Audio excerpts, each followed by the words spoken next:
Well, hello, family. How are y'all doing today? Thank you, Eli. Thank you, American Justice of Texas. How are you all today?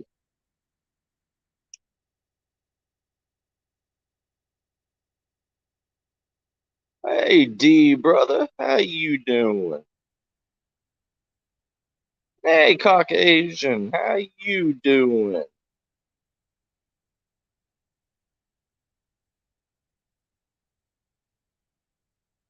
Happy Easter to everybody. Hope all your holiday is doing good. Hey, Paul, how you doing?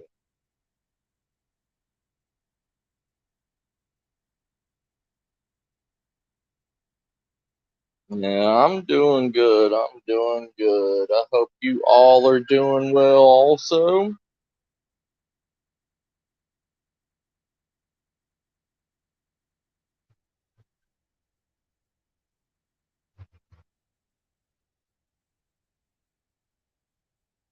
Oh, crap. You got somebody on their way?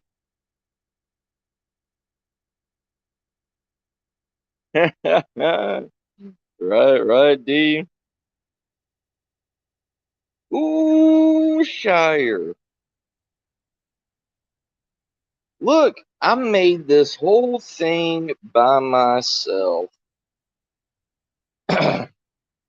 Let me, I learned how to do editing on StreamYard. So, for everybody that's new that just got in, look at what I can do. Look what I can do. It's just a minute, so tell me if y'all like it or not.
Hmm. Oh, oh,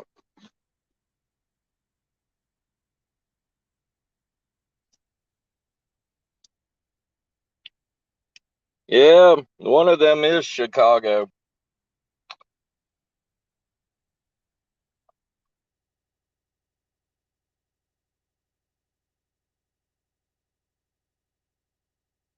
Oh, really?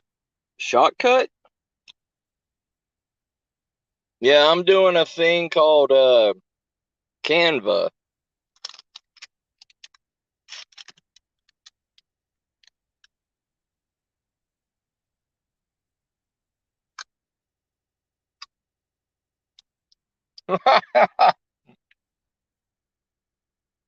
That's just Chicago on a normal day, huh, D?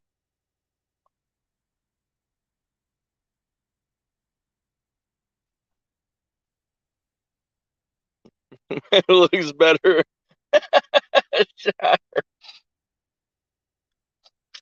Oh man.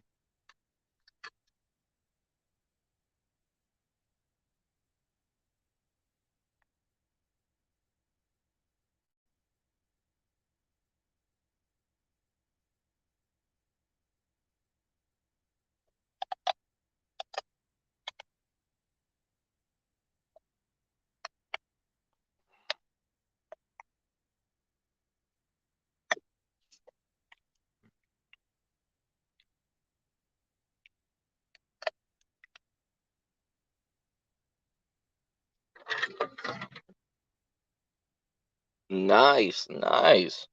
I'll have to look at it, brother.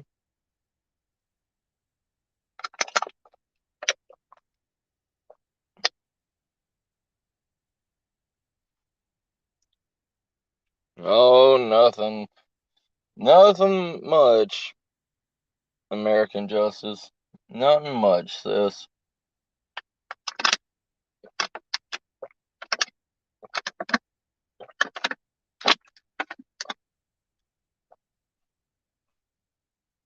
Tijuana.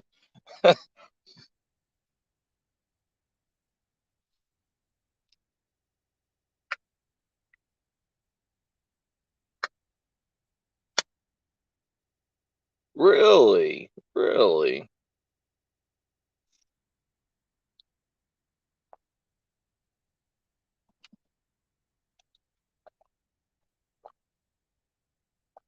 Yeah. Starting to get into the whole like editing genre, so I know Sasquatch is a wonderful, wonderful person.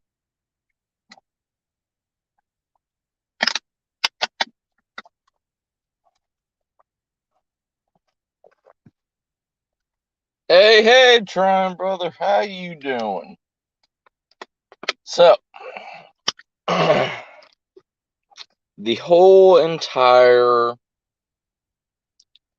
thing, we got enough people in here.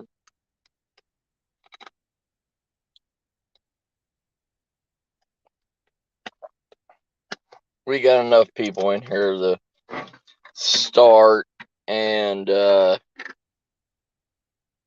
do discussions. It's all good, D. It's all good, brother. Don't even worry about it. Thanks for joining and everything.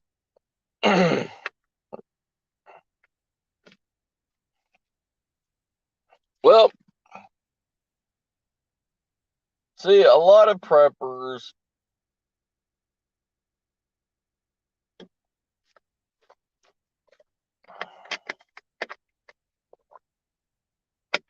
Hey, David, how you doing? I'm gonna have to eat.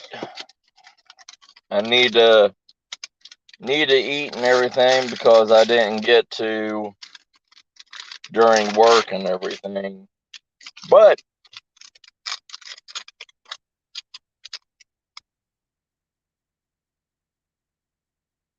take care, Sasquatch. Much love, brother.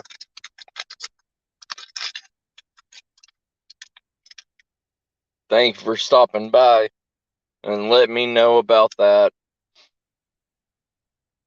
But so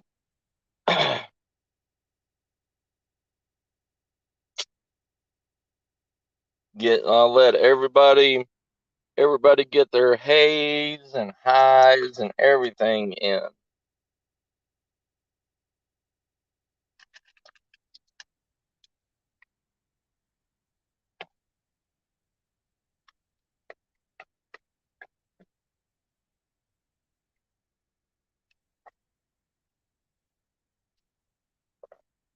It's a beautiful full moon tonight.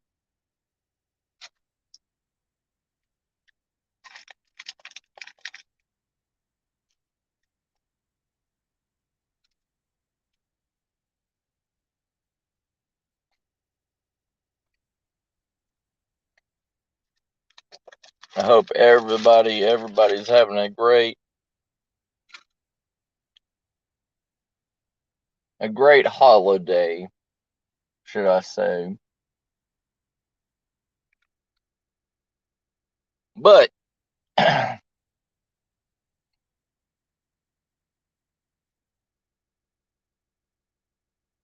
so now that everybody said their hellos and everything,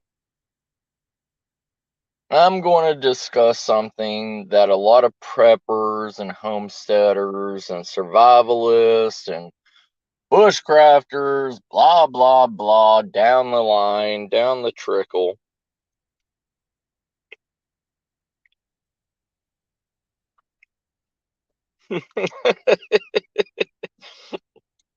You had to get it all out, didn't you, Shire?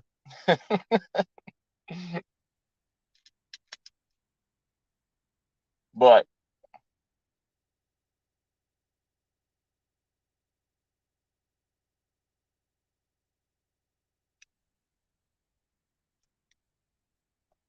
in the truth of the matter, nobody ever truly wants to discuss the during and the after of shtf, you know.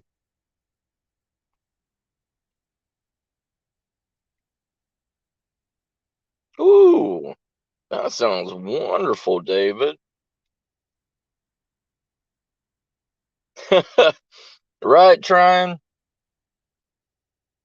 I understand that. As long as you can wake up and still keep on going, yeah, it's a good day. So, here's the thing.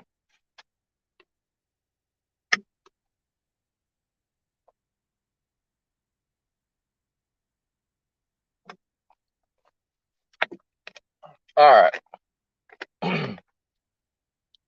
Everybody wants to prepare you. Everybody wants to scare you, correct? Everybody wants you to fear the Reaper. Everybody wants to everybody wants to be a sellout. Everybody wants to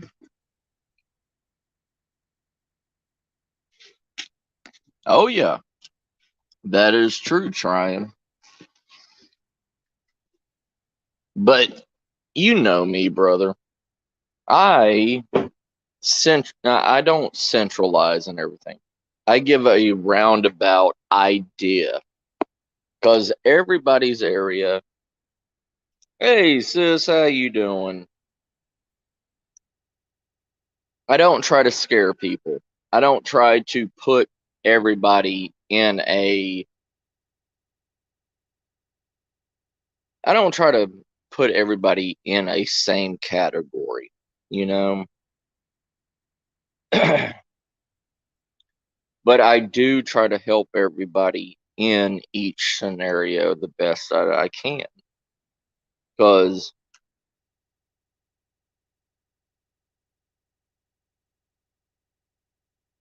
oh, nice, yeah.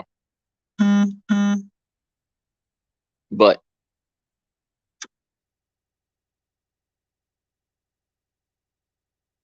everybody's area, everybody's terrain is going to be different. But you know the same thing, Tryon. It doesn't matter where you are, it doesn't matter what. People in prepper forums, people in SHTF YouTube channels, they do try to centralize everybody. They make everybody buy the exact same ferro rod. They make everybody buy the exact same knives. They make everybody buy the exact same axes, whatever, bags, all this stuff. Happy late Easter too.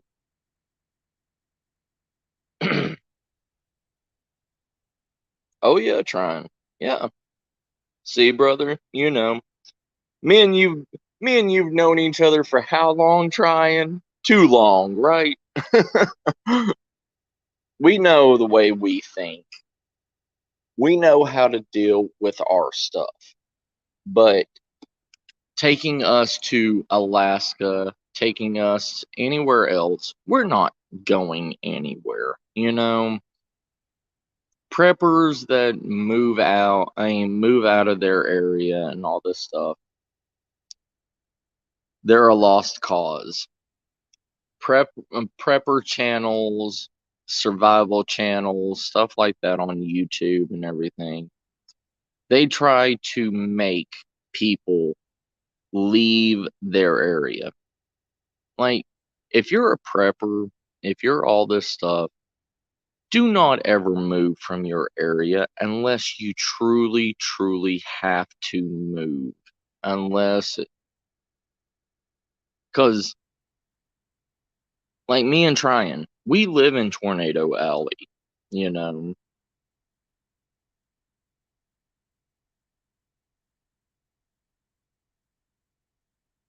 Right, D. Yeah.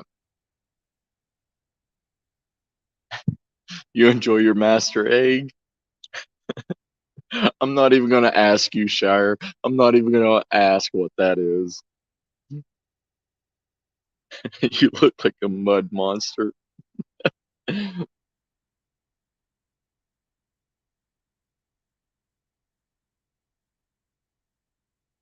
Right, Tryon. Correct. That's what I'm trying to stop people from falling into also, brother. You know, why why do all these prepper channels, these prepper YouTubers and all this stuff tell people to get a bug out bag? Like me and you trying, we live in Tornado Alley. We are not going to pack our vehicle and everything and bug out if a tornado runs through our land. You know what I mean? There that is just stupidity to try to run away from a tornado. It's the same thing with the hurricanes and all that stuff with the people that deal with Florida and in Corpus Christi and all that stuff. You don't see people moving from California anytime a earthquake hits. You know what I mean?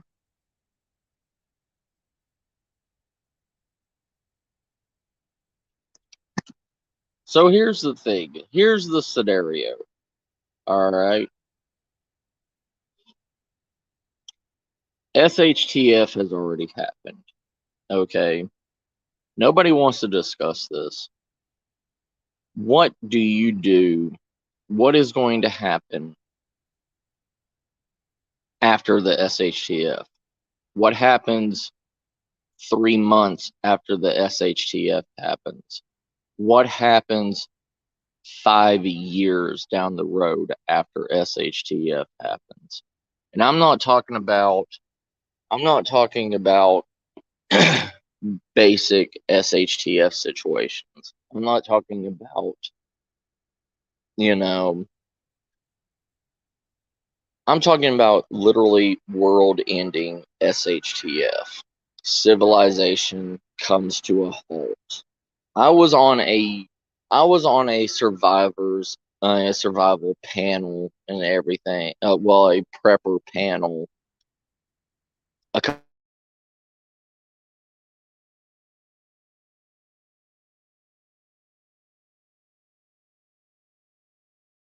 on gold and silver and cryptocurrency and all this stuff. And I looked at him and I said, what is gold and silver going to do to you when civilization falls?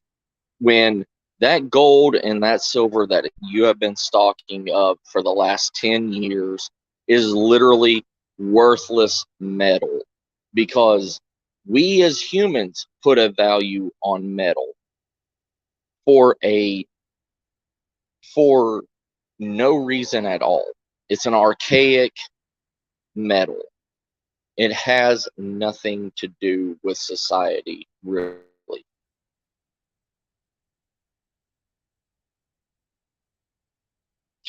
Ain't that the truth, D? Then they move to some small southern town and try to make it, mini California.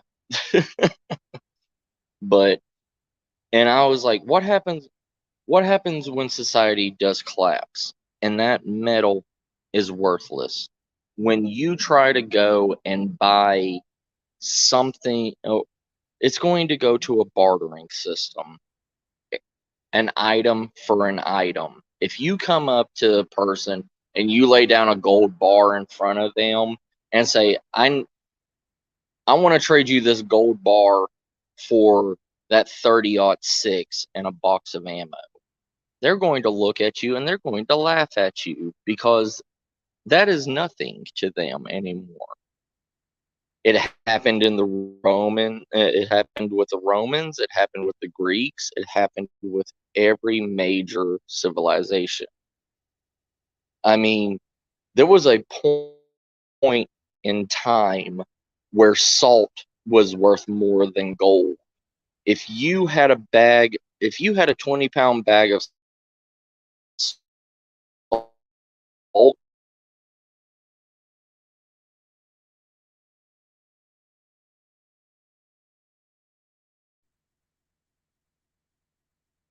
right, trying, right. And, not only that, you know, but if, like me and you trying, we have animals. We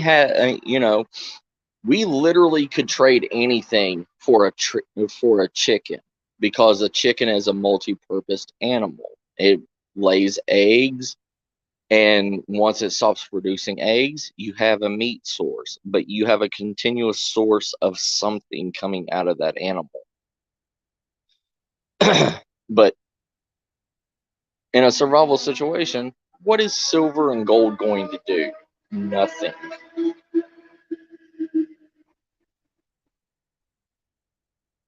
Right, D. And those skills, being able to create liquor, being able to grow tobacco, being able to harvest and procure said stuff, even basic blacksmithing, being able to make horseshoes, make nails, be able to fix a plow or a hoe or a shovel. Those are the skills that you're going to need in an SHTF situation when society collapses. Right, D. Chickens will protect you from pretty much anything that you need. Like, I mean, they are so multi-purposed. But somebody coming at me with a bar of gold, I'm going to laugh at them. They are not going to get anywhere, but that's the prepper society. That's the mindset of these people. Right, trying.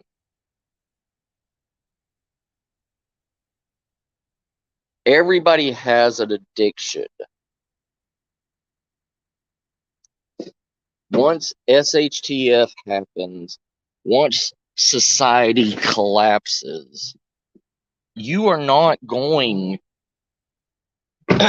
you're not going to be able to go down to the grocery store and pick up a pack of cigarettes. You're not going to go to the local bar and be able to pour yourself a glass of whiskey. You're not going to be able to have any of these things. Oh yeah, D. Yeah. That's for all of us, brother. Well, I mean,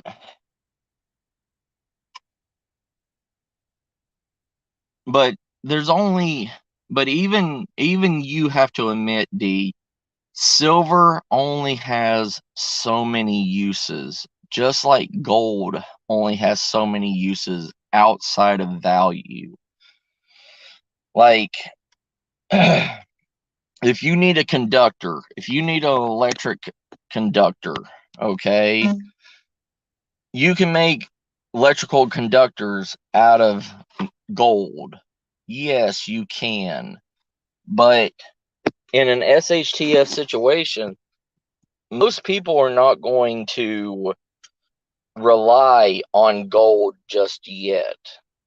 There's no need for it because there's so many places and so many ways you can obtain gold and silver for needs, especially if you have a blacksmithing forge.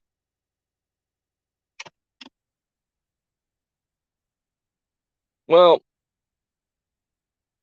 that's the in in Victorian England, okay? They used the reason why they created silverware as stir spoons is because it is antimicrobial. Yes. Like they used it to literally as a way to try to purify their water, like for their tea or whatever, they would stir their teacup. That's why even teacups, old Victorian teacups, had silver linings in it.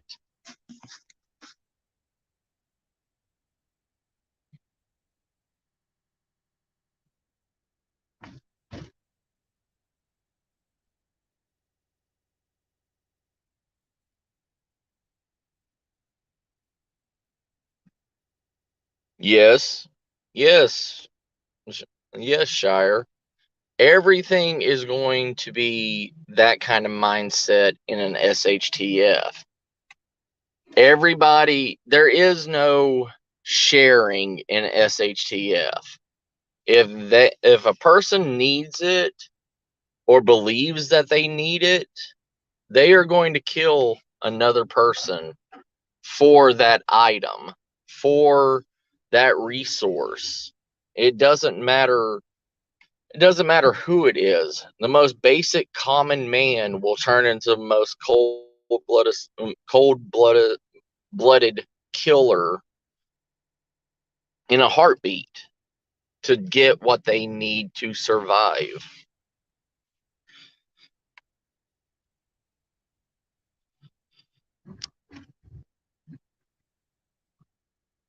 Oh yeah. I mean, nobody is safe.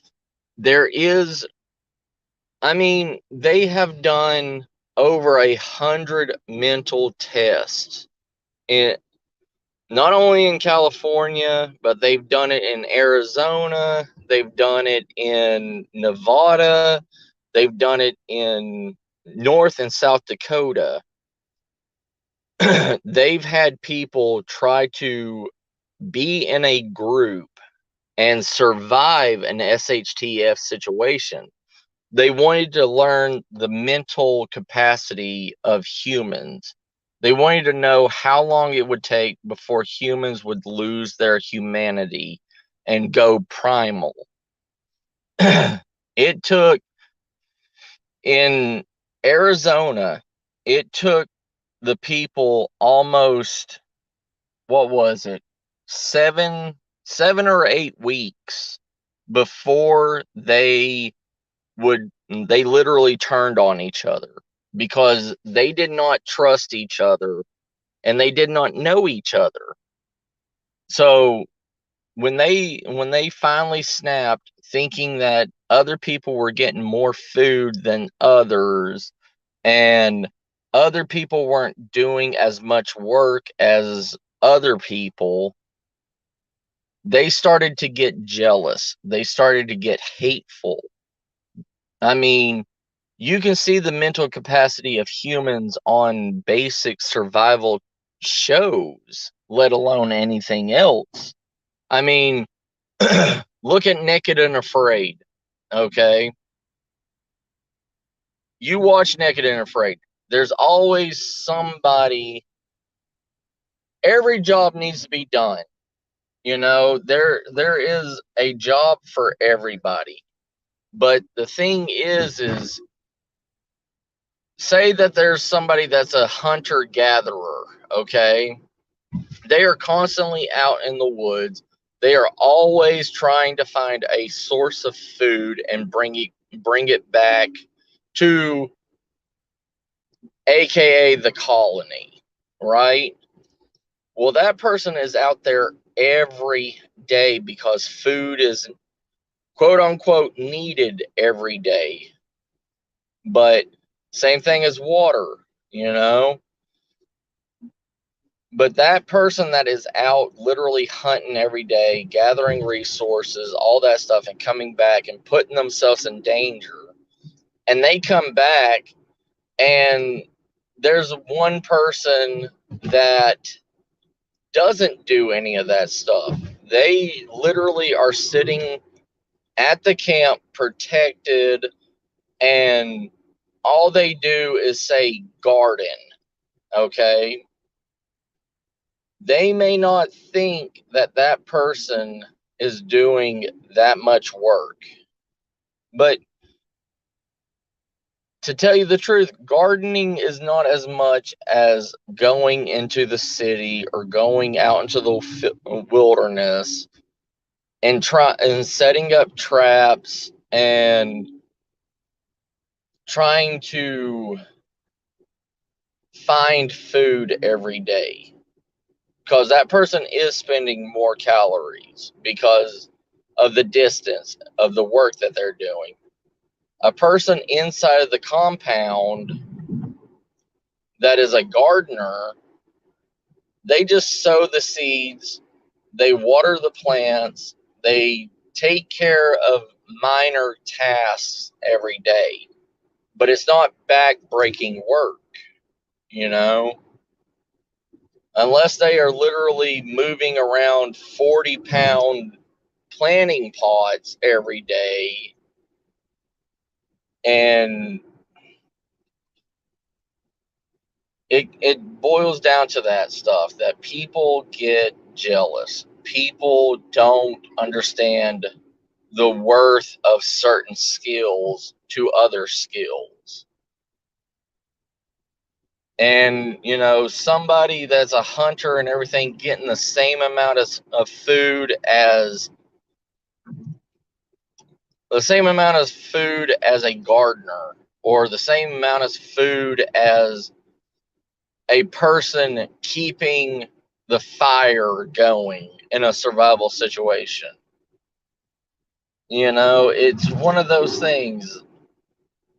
The hunter gatherer will believe that they are more entitled to more food, to where the other ones need to have less because they don't do as much work.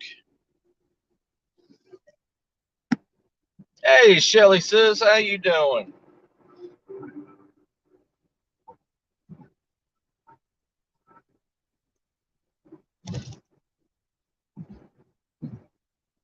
Yeah, yeah, Shire. That's what happens when people do not realize that they cannot get things every day, and they finally run out of it. They freak out. They go into a panicked state. They cannot handle being without. They're wasteful and everything while it's available. They don't know anything about saving. They don't know anything about, using everything. We are a throwaway civilization.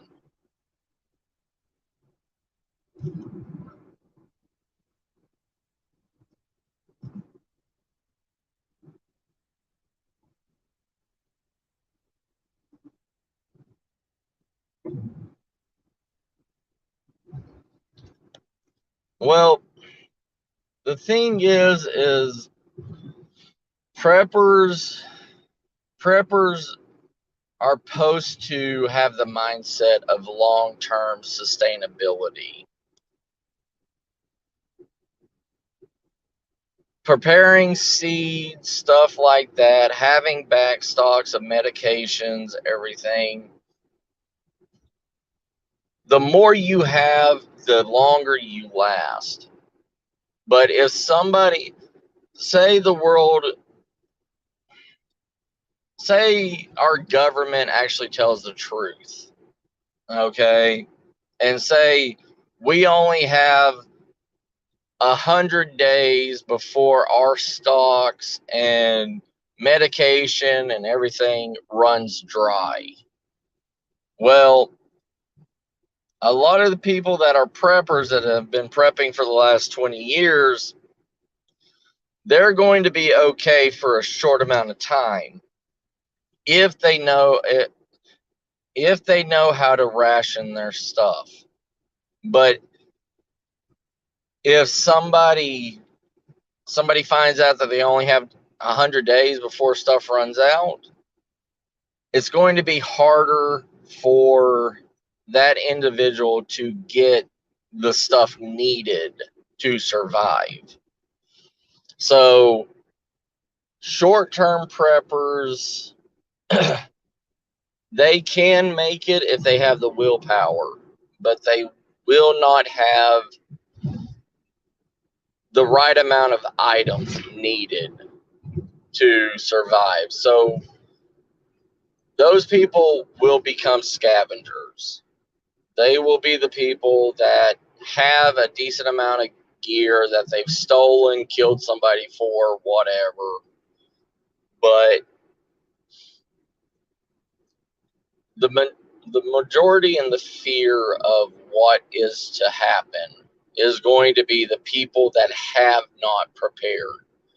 Even if they were told 100, 100 days ago to start preparing, there's going to be at least a 500,000 to 1,000,000 people, if not more, that won't prepare, that won't take any of this. They will think that it's fake. They will think that the government will bail them out until reality kicks in. Sorry, I'm driving. I'm trying to read chat and drive. I'm glad to hear that. Hey, Bala, how you doing, brother?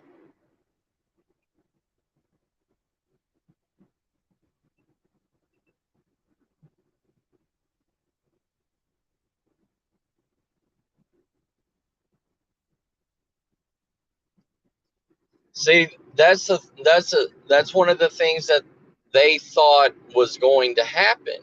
Trying, everybody agreed to their job. Everybody did their job, but after a certain amount of period of time, their mindset,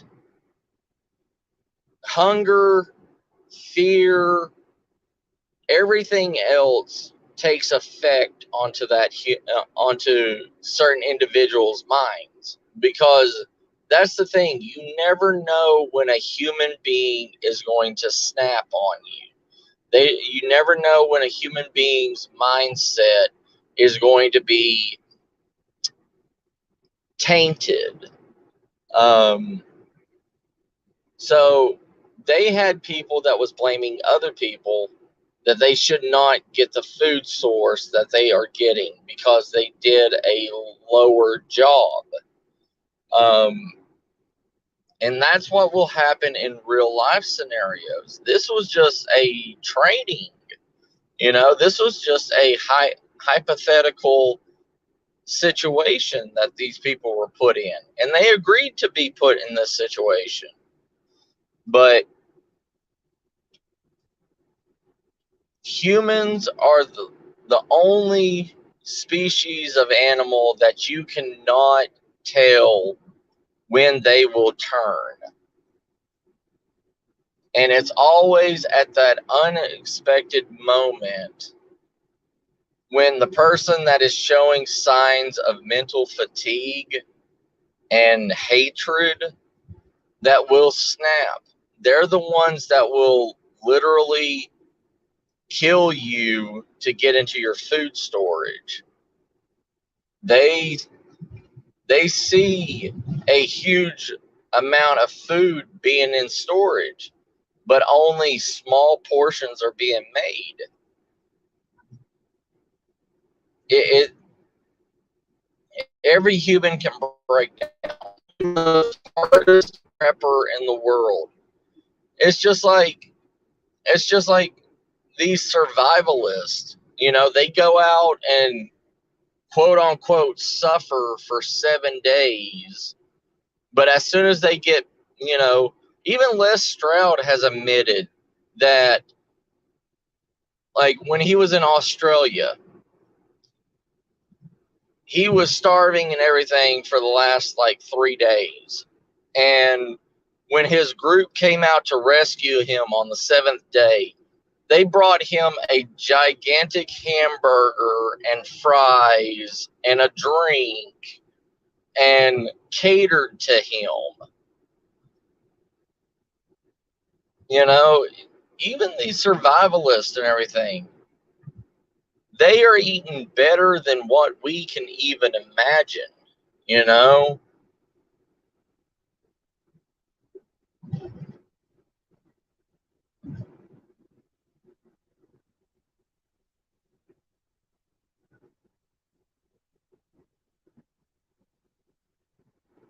Hold on. What? Hold on, let me try to reread what you said, Shire. But when money becomes worthless, won't put a status won't put a person at the head of the queue when hunger begins. Yes, that that's one of the things. In an SHTF situation, when society collapses, most people are not tied to rules, are not tied to laws. So they're not going to sit there and let somebody else tell them what to do. And that's why a lot of survival groups, that's why a lot of survival groups and everything in testing scenarios do not survive. They do not, they cannot make it past like seven. I think the longest was 10 weeks before the group actually was trying to, kill each other. That's why in SHTF situation, don't make survival groups, because people and preppers make survival groups in a perfect scenario. You know, there's hundreds of these YouTube preppers and YouTube survivalists and all this stuff that make these groups, that make these survival communities. And everybody has a way of thinking right now. Anybody and everybody can say that, oh, I'm so badass and I can do this and I can do that. And you know what? You're talking you're talking about your skills that any individual right now can literally look up a YouTube video and do those skills. None of these prepper groups or anything have ever put into the scenario. They don't put their money where their mouth is. There's a lot of big talk and big game within these preppers, but they can't handle it. I bet you 70% of these online preppers and online survivalists have never once seen a bad day in their life. You know, they've never experienced hunger.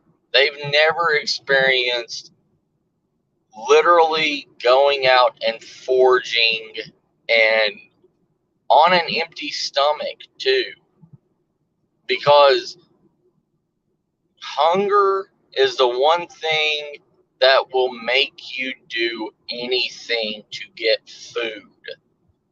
You will change your whole entire aspect on life. Say, hold on. All right, sis. Hey, Nightmare, how you doing, brother?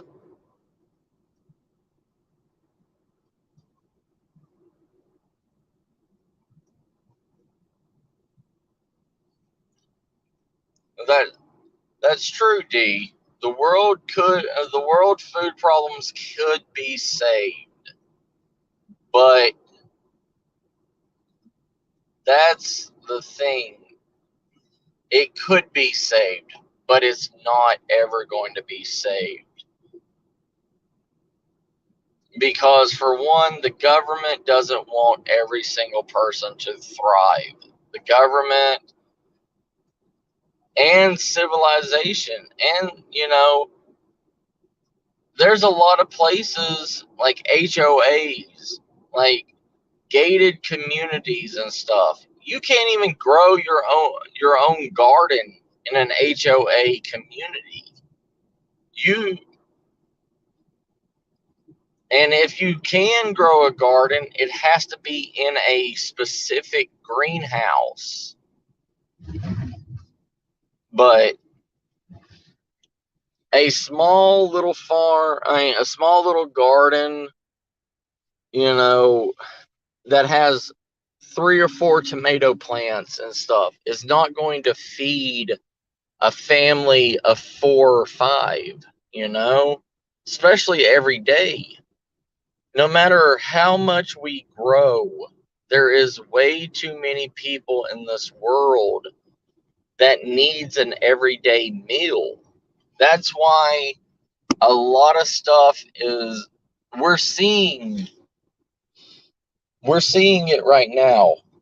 All this farmland, all the land that used to produce food and everything for us is now being bought up by rich individuals and being turned into condominiums, being turned into apartments. And everything has an HOA on it. Back in World War II, it was it was made for American people to grow their own garden in their backyard. They wanted people, they gave free seeds to families to grow their own gardens so they did not have to go to the grocery store and use food stamps for vegetables. But now none of that stuff can be grown. And sorry, I'm driving. What? Oh man, sorry. Lost my train of thought.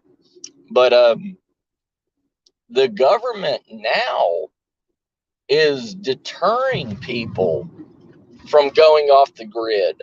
They are deterring people from making homesteads.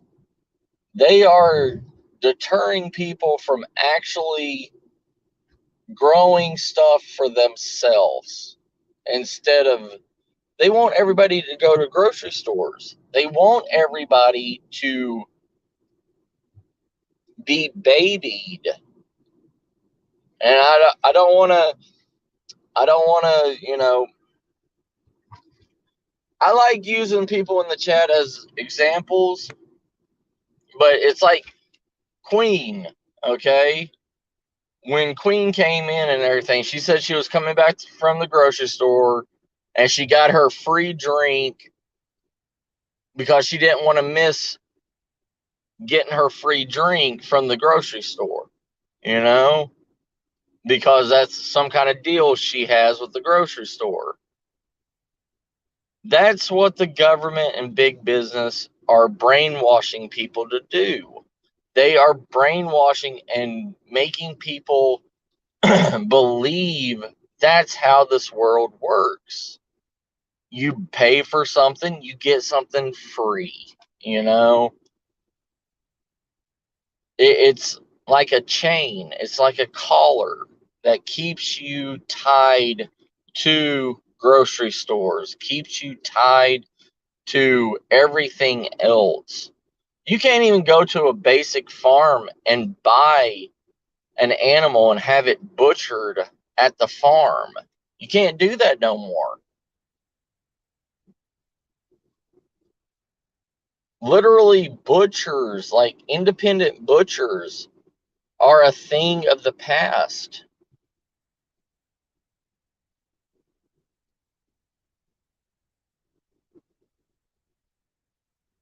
I mean, because you have everything being supplied in demand to grocery stores, and they know you have to go to a grocery store in order to get food to survive, or a food bank, or something. They know if they control the food, if they control the food, if they control your resources, they control you. And in an SHTF situation, all these people that have been brainwashed and forced to go to grocery stores all the time, they are the ones that's going to turn into marauders. They're the ones that's going to go out to your land or any houses that's around that looks like they're from the country, and they're going to try to kill them. They're going to try to take their resources from them.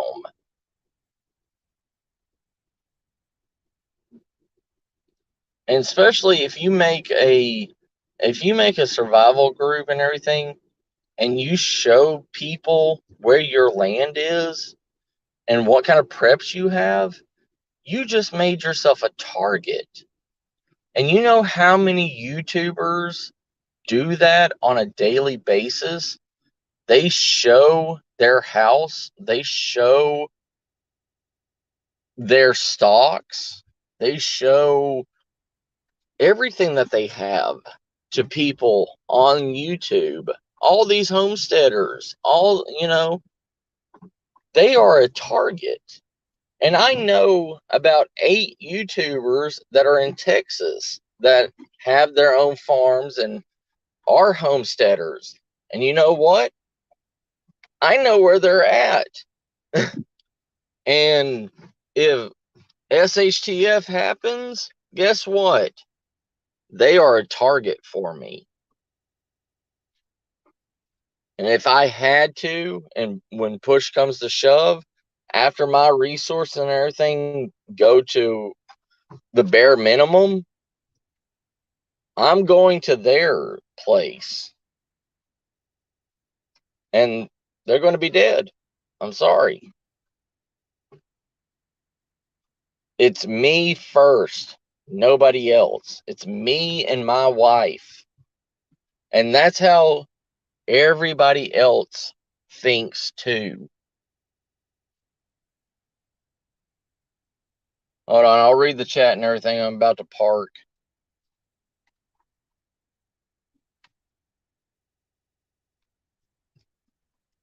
I mean, y'all know me. I do my ramblings. Ooh.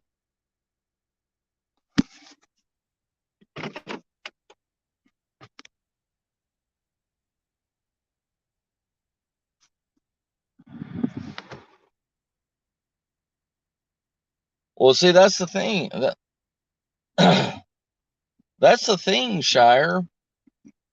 Guns only have so much ammo before you have to reload. You know, it. You have to think at the end. Hey, Oz, how you doing, brother?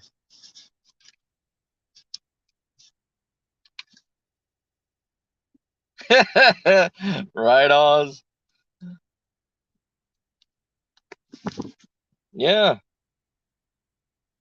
Hey, Shadow, how you doing, brother? Sorry, I was driving, everybody.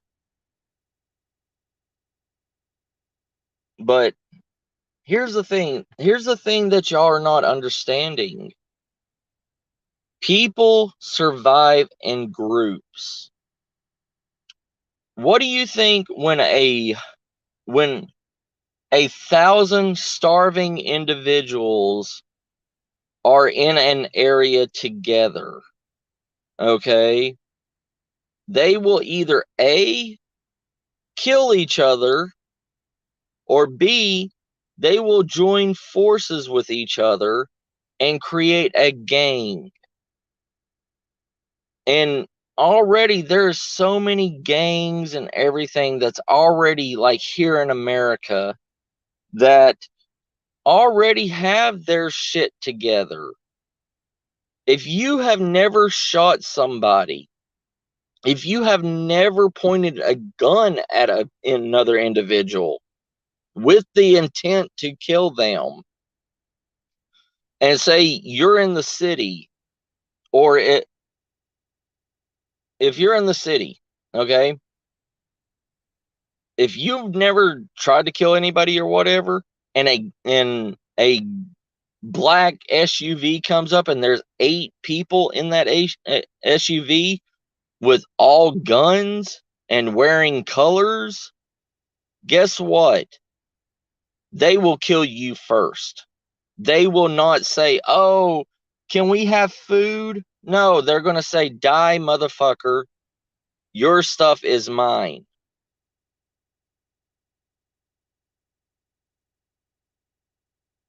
I'm glad, Shadow. Thank you for joining, brother.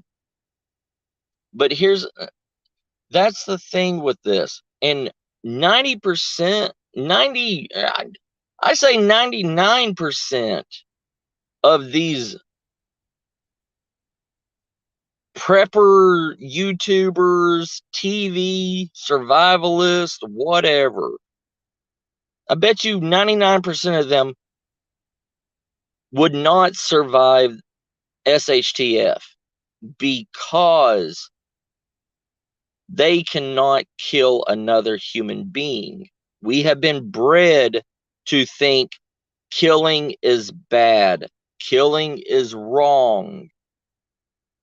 But, and you see it happen all the time. You see it in California, you see it in Mexico, you see it in New York City, you see it even in small country towns anymore.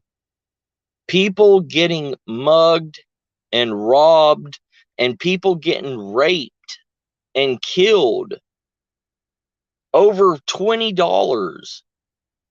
What do you think they're going to do when they're starving? Like, the only reason why there's not more crime in the world is because of law enforcement. In an SHTF situation, there is not there's not going to be law. There is not going to be order. There is not going to be police or military coming to your aid. It's going to be a dog eat dog world. And unless you're one of the lucky few that can actually get into a military camp and be protected, you're screwed. There is no gold at the end of this rainbow unless you like sleeping on that gold and silver stockpile that's worthless, that you spent 10 years wasting money on. I mean, none of this stuff that people say, nobody talks about this. Nobody talks about the end of the world, what happens to society, the downfall of humanity in an SHTF situation.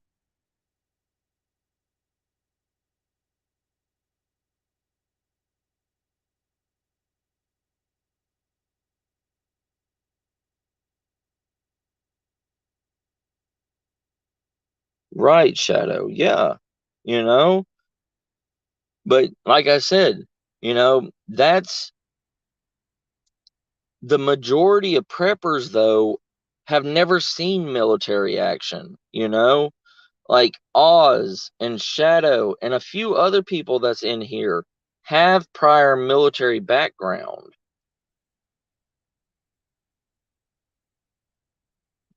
Yeah.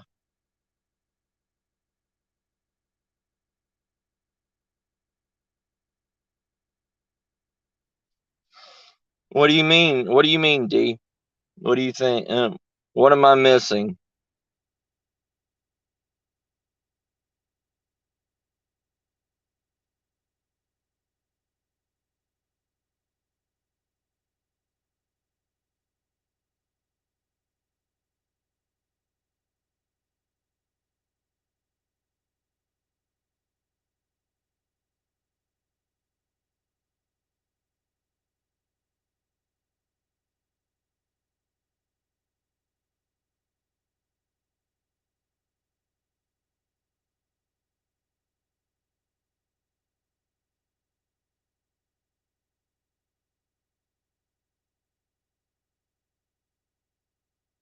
Right, Shire. Yeah.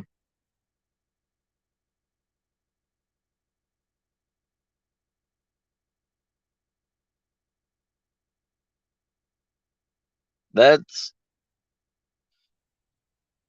that happens all the time, brother. Yeah.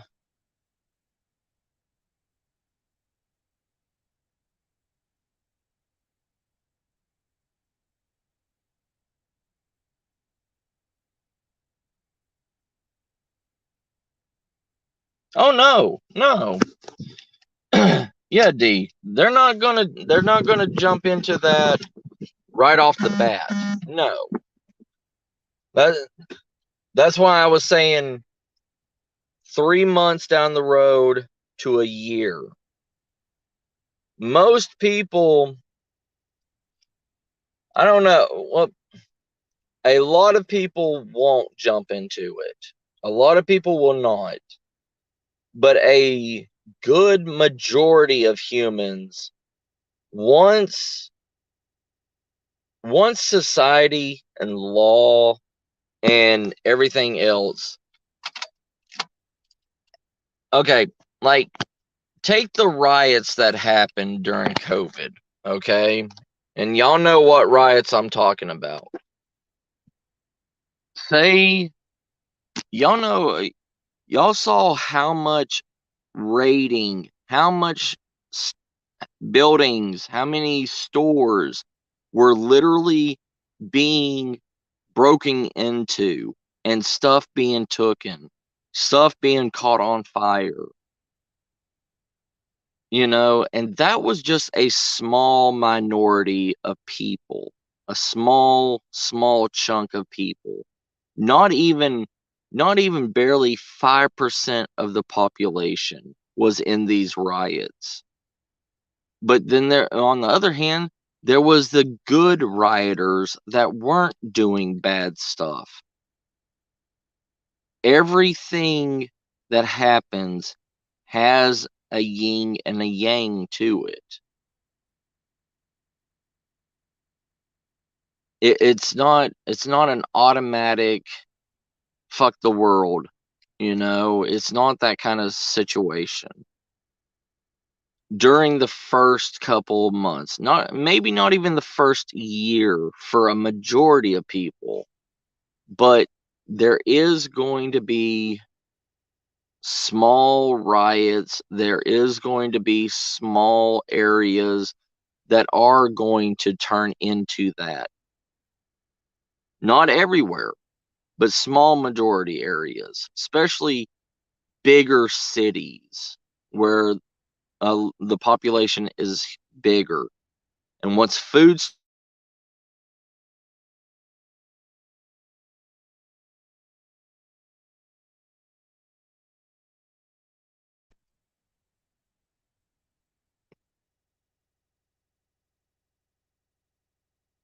yes, drop, yes. I mean, but because at least in the first couple of months, maybe almost the first year, the police and the military are still going to be active. They are still going to be doing their job until either the money runs out. I think most people will stay with the military, because if they stay in the military and they do whatever the military says, they get free food, they get free lodging, you know. But the police don't. The police won't get any of that stuff. The majority of people in an SHTF situation, there's been hundreds of cops that said, if an SHTF situation happens, I am going to my family to protect them. Yeah, that's what I'm saying, drop. Yeah. But they're going to stay on that active duty until the food runs out or the money, like I said.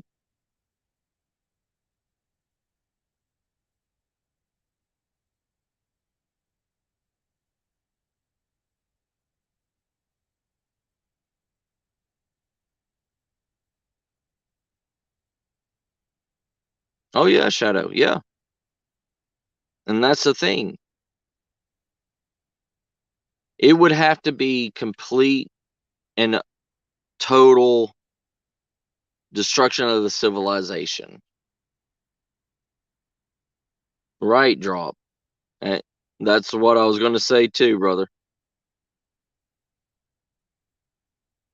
Oh yeah, Oz. Yeah, it will.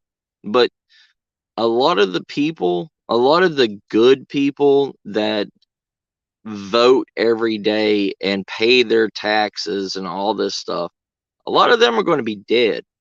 So you're going to have a lot of the riffraff roaming the streets, you know? Hold on, Shire. Take the French Revolution when the people were starving. Yeah. Oh yeah, Shire. Yeah. That when people have enough, like I said, when they get to their breaking point, they don't care how many people have to die. Like the French Revolution, hundreds upon hundreds of people died, and they still overcame the government. They still got what they needed to go through. But in that mindset also, they still had a king and queen afterwards, because humans are sheep. Humans, the majority of humans need somebody to tell them what to do, how to wipe their ass, how to drink water properly, how to how to breathe pretty much. Hey Derek, how you doing? Depends on the dictator drop. I mean, look at one of the well-known dictators. I mean, hell, he had how many wives and didn't care if they died or anything? Mr. Saddam. I mean, he didn't care.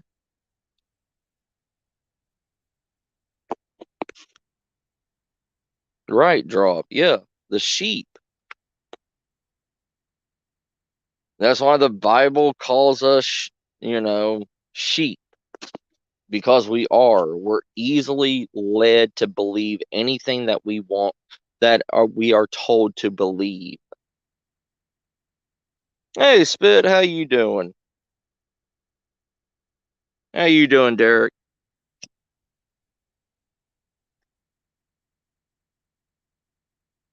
There is no perfect scenario on any of this stuff. There is no perfect SHTF collapse. Just like I said, these are scenarios that will play out in multiple different ways. Hey, Clo baby, how you doing today? How you doing, baby girl?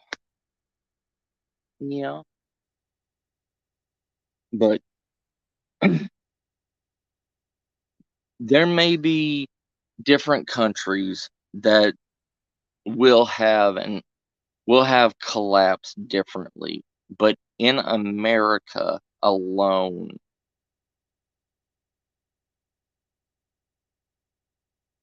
all right, D brother, you take care. Oh yeah, D. Oh yeah, Derek. I liked it, brother. No, trying the government. The government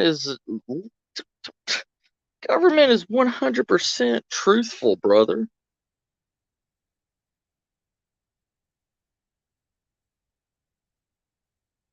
Yes. Yes, Shadow. Yeah. Right, drop. That's what I was saying. There is not enough. there is. We do not have stocks. We do not have stockpiles of food that the government says we do. We don't. We don't have any way of keeping major stockpiles of food. So everything that you see on the shelves, everything that you see in um what are they called?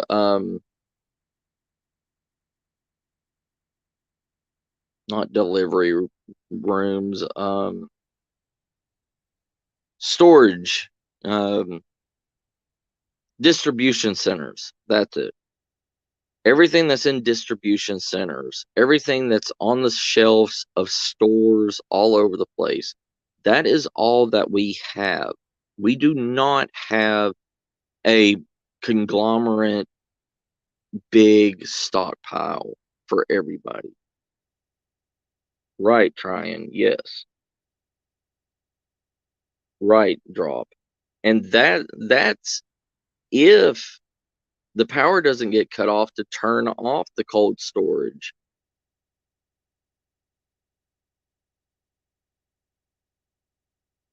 Because the majority of everything has to be kept at room temperature, has to be kept in a controlled environment.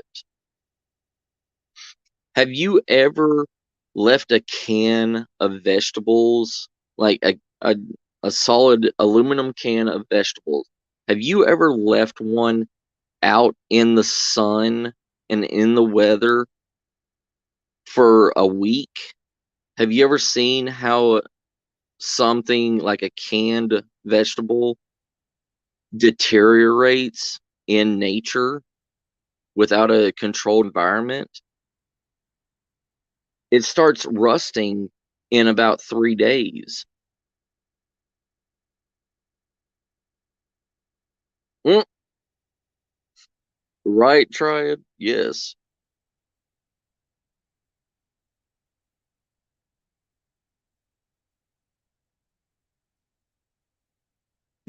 Shire. You only get a new TV, that's it. I love you, Shire.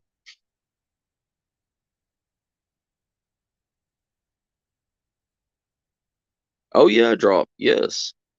And Walmart will allow it to happen. You know, just like out here in Texas, we have a localized grocery store um, conglomerate called HEB, and they have their own like food production warehouse. Like they make their own branded food and distribute it, and all this stuff. And we also have another a food making processing factory. And both of those, by law of Texas, those food distribution centers will be taken over by the state government if a collapse happens. And supposedly the state government will ration out food to every individual on a monthly basis. And that, I believe that's complete bullshit myself, but that's what the state government has told all the residents of Texas. They said that they will take over the food distribution centers, the food factories, and distribute food monthly to people. But I bet you anything it's going to be on a society-based scale on how much food you get.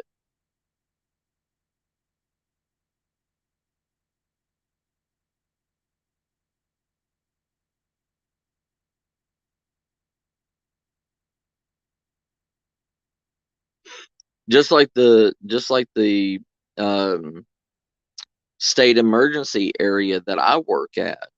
Okay, it's supposed to keep 1,000 people safe during an SHTF situation. There is MRE distributions, everything like that, but the National Guard will come and protect it, and it will become a National Guard stronghold. Um, I see trucks every day going in and dropping off 12 to 14 pallets of 100 boxes of MREs every 2 to 3 days.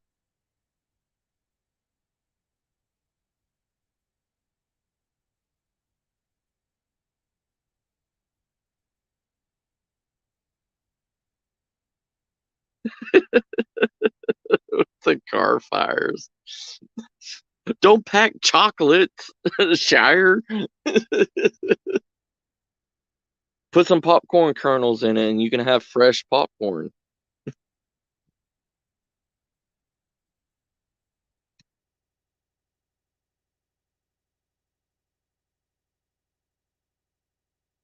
Right drop. No, they didn't. That's what I'm saying, brother. Yeah.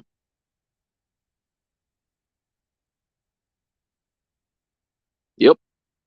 Oh yeah, drop. Yeah. They fall under FEMA and military, yes.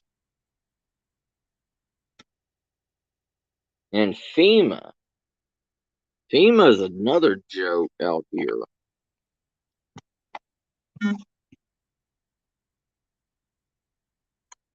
It'll leak into your sock. At least you could have a good chocolate covered sock.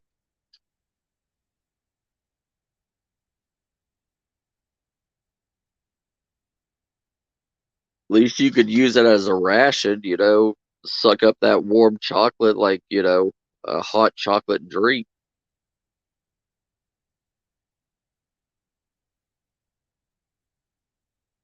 May get a little toe fungus, but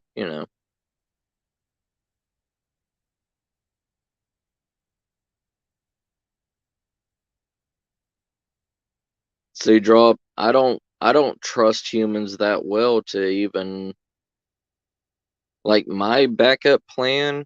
If SHTF happens here, I have 10 houses on the street. If SHTF happens, I'm going to go under the cover of night and I'm going to dispatch each one of my neighbors. I'm sorry, but I am. I'm going to dispatch them because I don't know them. And half of them are gun-toting crazy people. So when they're asleep, I'm going to go in and do the deed. and that'll be it.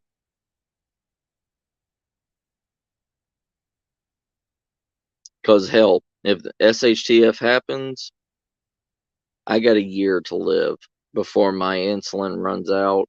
I got about pushing it 2 years worth of insulin, and then I'm dead, and I'm not going to go out that way.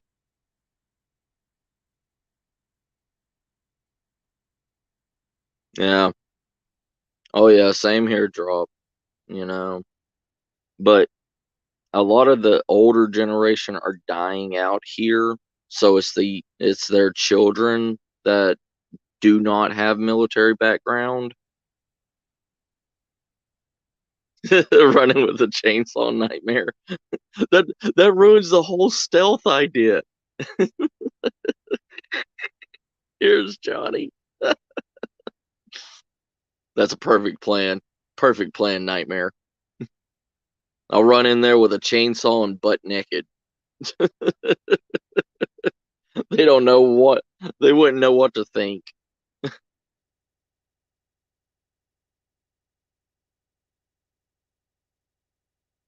Or I'd have Shire give me one of his sparkly, sparkly cod pieces.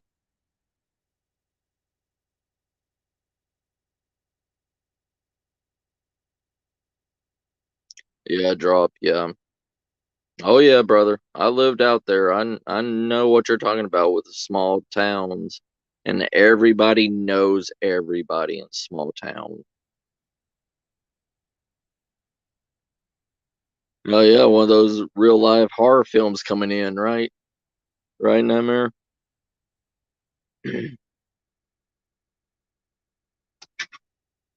I just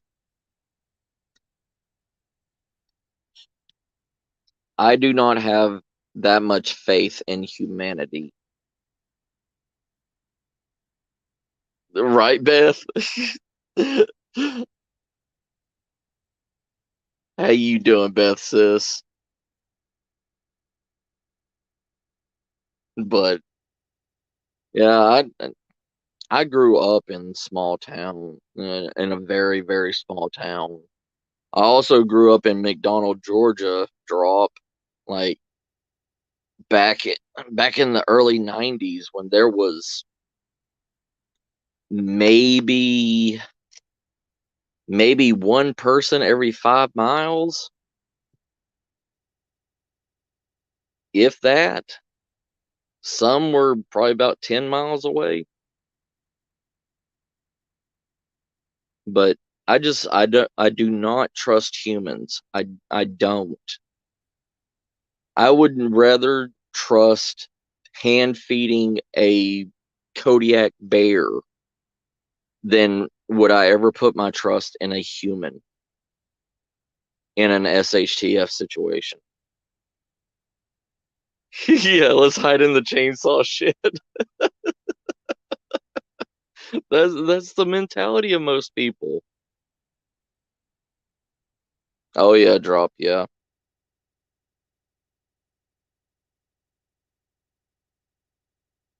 Yeah, I was born and raised in Chattanooga. I grew up with my grandparents' farm in my grandparents' dairy farm in McDonald, Georgia, every summer until I was 18 before my grandparents died. Oh yeah.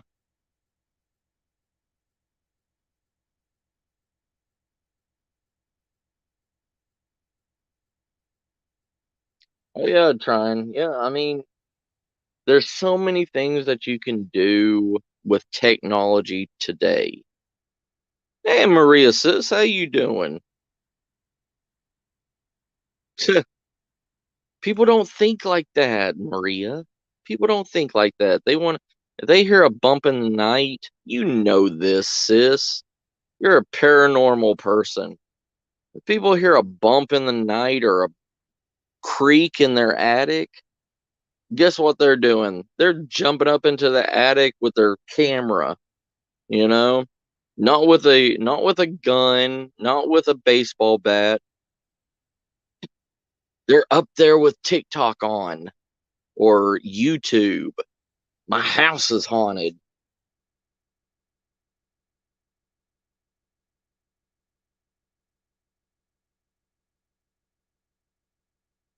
Well, I mean, 50 watts will at least charge a cell phone drop or charge a car battery.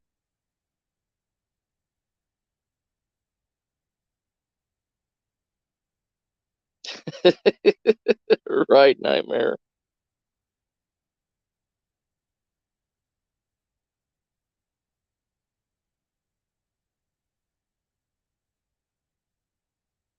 Yeah, I mean, like what you said, trying. I mean, 50 watts is better than nothing. It's better than no wattage. Jeez, drop. Those things are expensive, brother.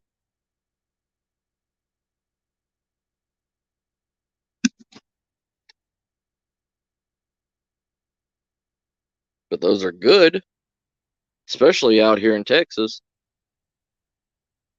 Oh yeah, yeah. The hydro generators, yes, sir. I'd rather have because I'm so close enough. I have a underground river source on this land, so I'm I'm trying to save up money and everything to get a hydro generator so I can just drop it in, daisy chain it.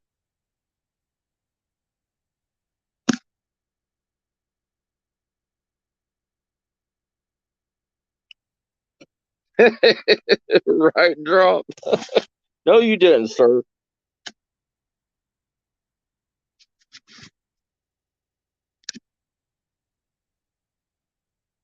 I I grew up poor, drop. I'm sorry. That's why my channel is that's why my channel is based on the common man, drop, brother.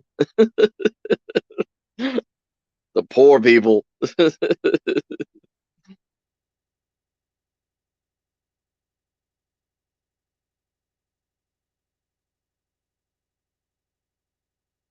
Right, Shire.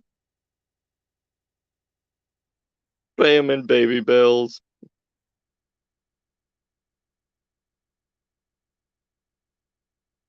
Oh yeah, drop. Yeah. I've seen your videos, sir. I understand what you're talking about.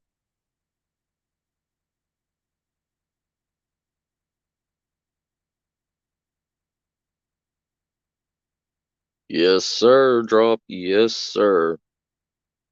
Ours was a acre farm too. Yes, sir. Well, we had a 300 acre. We had a 300 acre cattle, uh, dairy farm, and we also had pigs. We had chickens, but we had a single acre that was put as our garden, and we also had another acre that we used as our orchard. Hey, Vegas, how you doing, sis?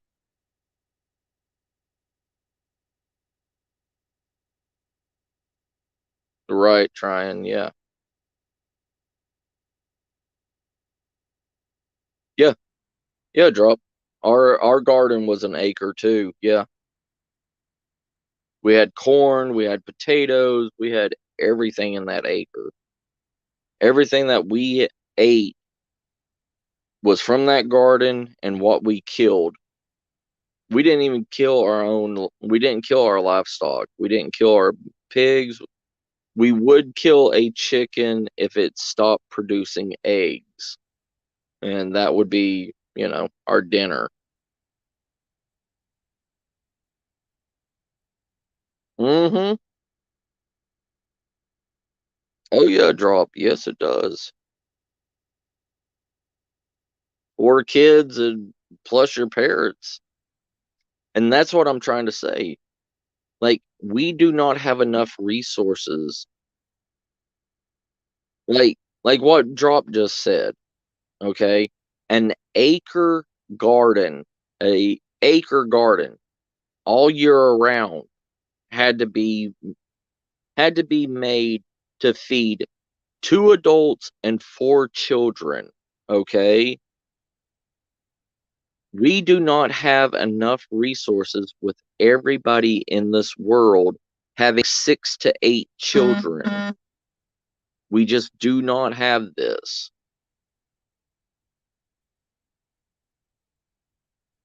And all these people saying, "Oh, the government's going to take care of us. All this stuff's going to take care of us." No, they are not going to take care of 10 freaking people, especially 8 children and 2 adults. Who's going to take that into a who's going to take 8 kids and 2 adults into a military um, stockade that has limited food, just enough for their military, on top of your 10 freaking people?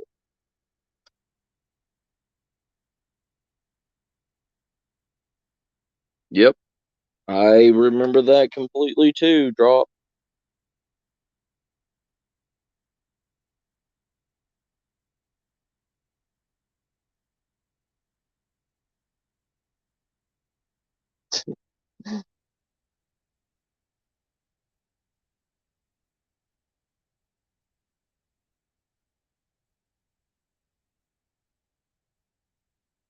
Oh yeah, Maria, yeah.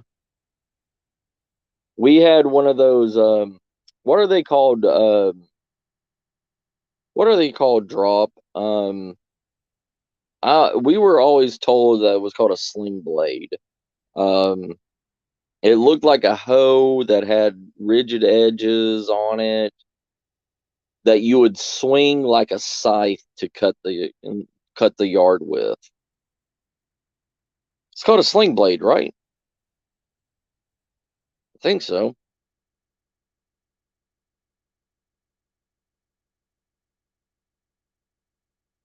Oh yeah, Shadow. I mean, but you got to think, the majority of people here. I'm not bashing on religion. I'm not bashing on. I'm not bashing on the purpose of religion, but I am bashing on the birthing of people in specific religions, like Catholics. Catholics not believing in birth control, you know, Mormons not believing in birth control and everything, and having multiple children. I mean, there's a Mormon family that lives literally down the street that has 14 children. 14 children.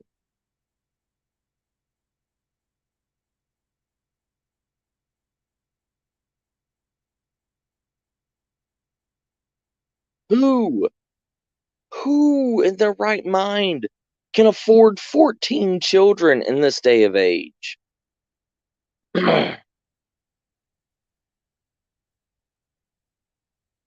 Oh yeah, Tron, yeah. No, Nightmare. Scythe's got the big, like what the Grim Reaper has. This is a smaller thing. Um,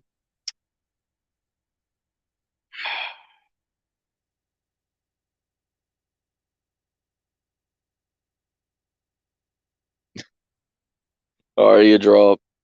Um, we called them sling blades. You could look them up.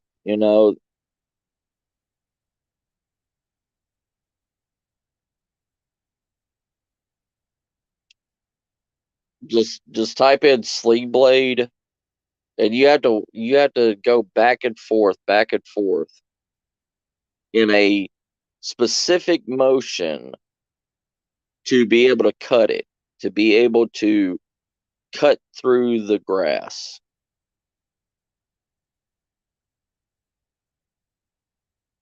See, that's so weird.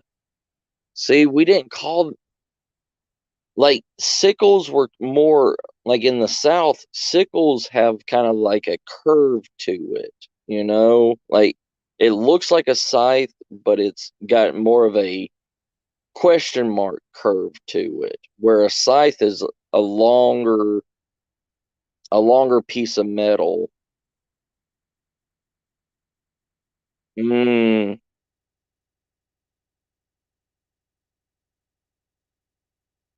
yeah, kind of. It's more like a it's more like an iron bar, pretty much. Hold on, hold on. Let me look it up.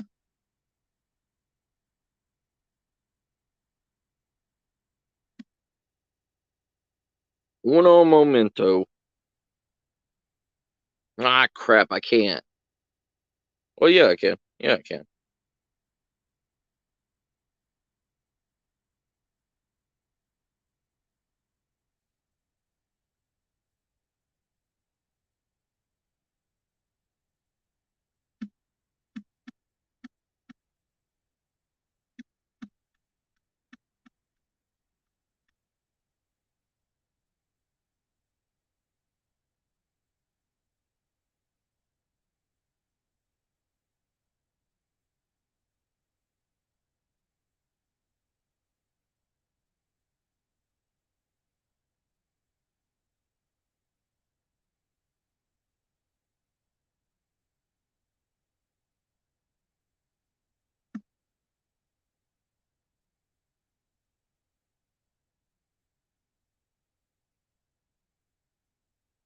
Okay, I'm back.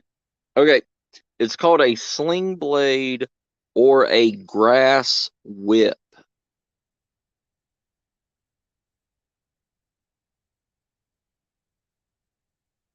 Hold on. Let me see if I can screen share on here. I don't know if I can do that or not.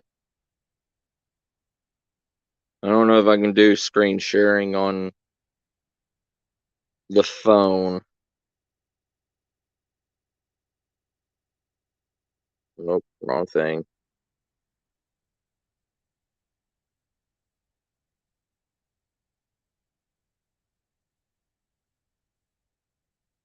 Nope, I can't do you kids and your slang. Right, Nightmare? Yeah, whip cutter. That's it. Yeah, whip cutter, sling blade. Ow.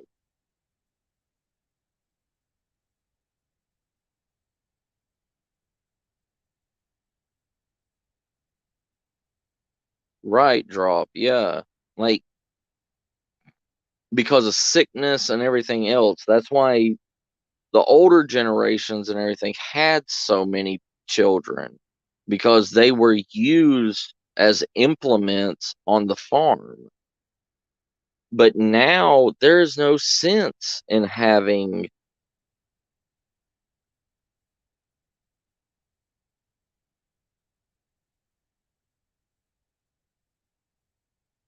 yeah, Shadow. I mean, it's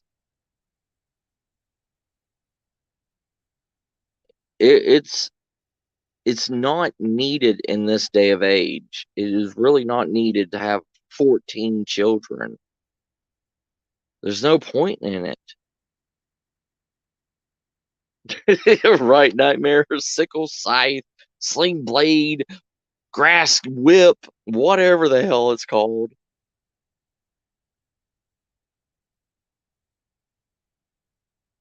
Tell us, Maria. Tell us, why is grass green?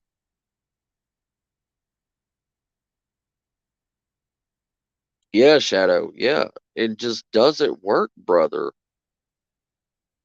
I mean, unless you're literally making your own football team, or, you know, hell, I don't know. I don't know. You're either making a football team, basketball team, or something. Oh yeah, drop. Yeah.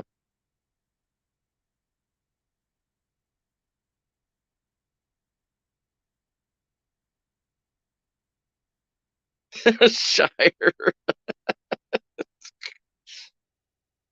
Go back to bed, Shire.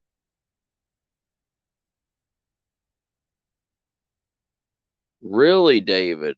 Wow. Because the Catholic families out here, like the Spanish Catholics, they have between 6 and 8 kids.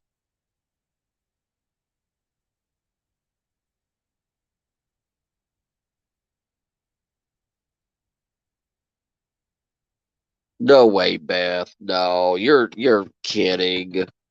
They don't teach anything in high school. They don't teach anything in school.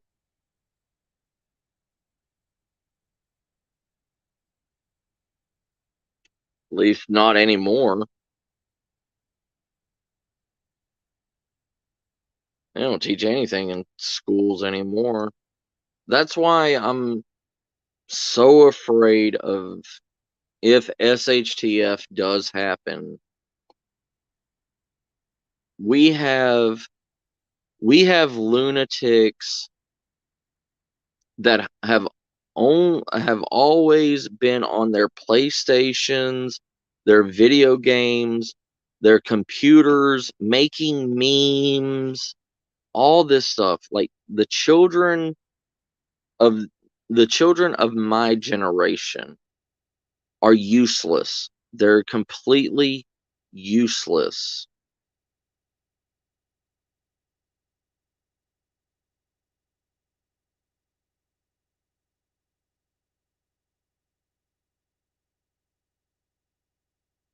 Yeah, yeah, Shadow, that's crazy, brother. That is crazy, Shadow. Ah, okay, David. Gotcha. Yeah, it's completely different.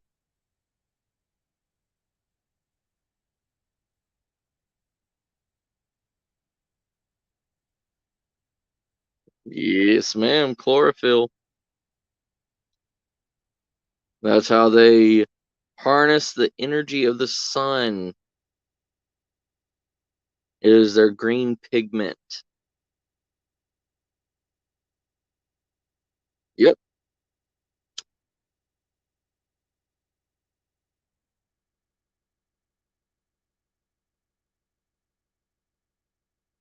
So, oh yeah, drop. Yeah. I believe that 100%.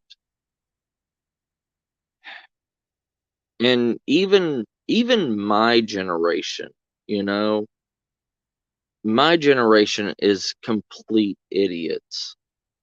We're the ones that started all this stuff.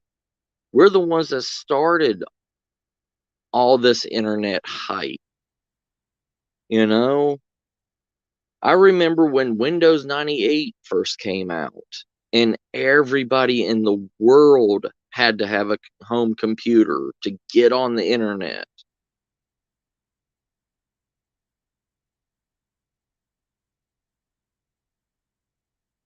But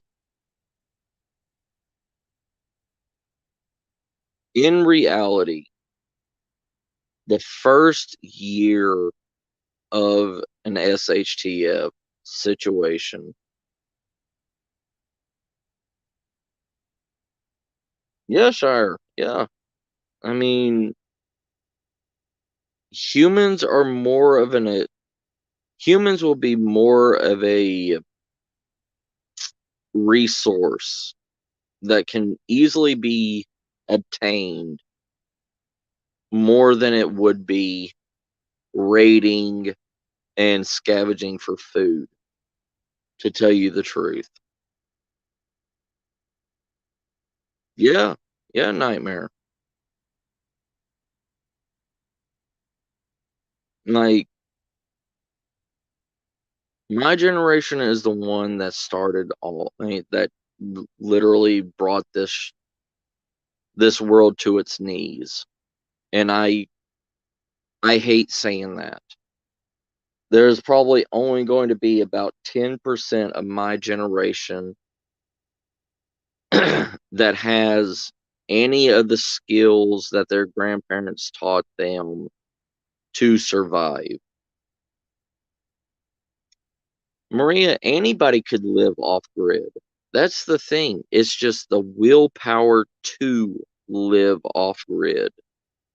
It's the ability to be able to throw any of this stuff away and get away from everything. But 90% of us that's in this chat room alone has YouTube channels. That we 90% of us in this chat are connected to the internet in some way, shape, or form. And unless we're willing to get rid of everything and just be literally hermits in the woods, it's always Alien Shire. Ain't that the truth?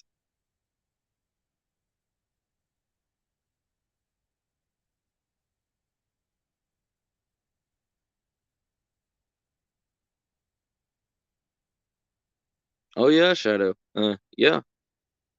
That that's what I've been trying to say is that's why I tell everybody to do a self-assessment check. Every single one of us in this chat room right now, even me, we all have health problems. Could have been Bigfoot.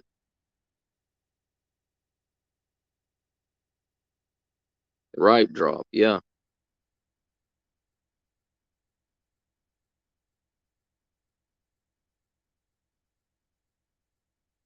Yes, Shadow, yeah. It's like every single one of us in this chat, we all have health problems. We, well, you know what I mean, drop. You know what I mean. That's why I said 90% of us. I know you're good, but you know, it's a thing. A lot of us are have addictions. And don't say that you don't have an addiction because I bet you every single person in here drinks coffee. Everybody drinks coffee at least in the mornings or during the day. That's considered an addiction. Anything that you do daily is considered an addiction.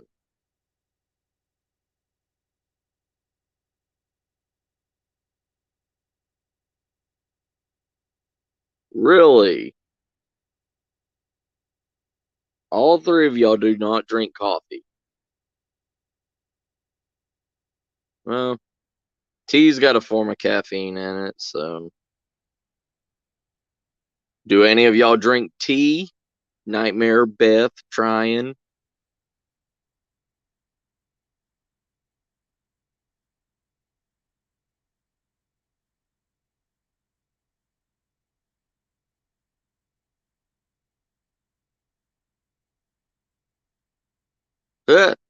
Thank you, Boreasis. I like being an addiction. All right. Yorkshire tea.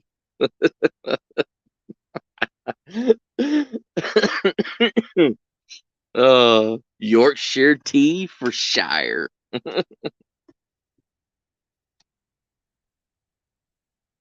But here's the thing. The majority of the world does have addictions. Okay? The majority of the world, y'all may be a select few. All right?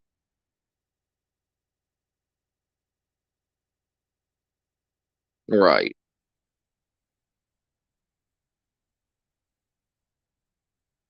Yeah, that too, Shadow. Yeah. But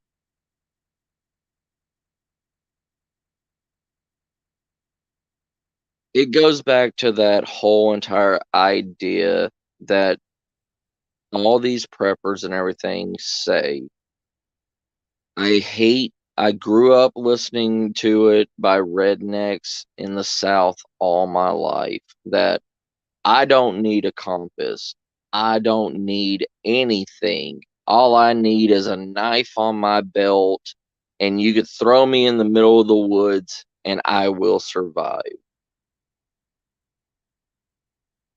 I'm tired of hearing that stuff. Everybody has a weakness. Everybody has a breaking point. Whether or not you believe it or not. I mean, there is something wrong with everybody, but not printable. The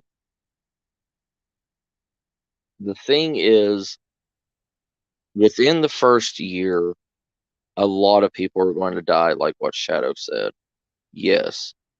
The majority of it is going to be elderly.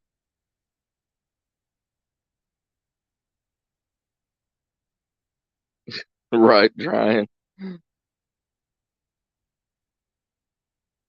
That counts, drop. That counts. Because those are a rare economy.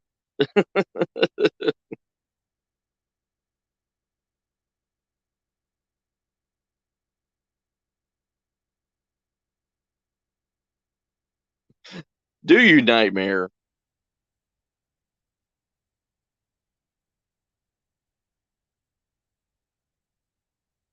But the thing is, yes, elderly are going to die. A lot of young kids are going to die. A lot of middle-aged people are going to die because of medications. There's a lot of people in America that has bad health. A lot of people are on no salt diets. They can't have salt because of their high blood pressure. They can't eat high protein stuff because they have something else wrong with them or whatever. But these are the people that are sitting here prepping MREs. They're the ones that sitting here prepping high sodium cans of food in their prepper pantries. They are the ones that are going to die and die very quickly because of the preps that they have, the food preparation that they have. They are buying highly processed food. Right, drop, yes. I mean, half of you in the military, y'all know how, y'all have seen how military eggs are created, right? Like, people thinking that this stuff is perfect to eat. Hey, Floxus, how you doing, Sarah?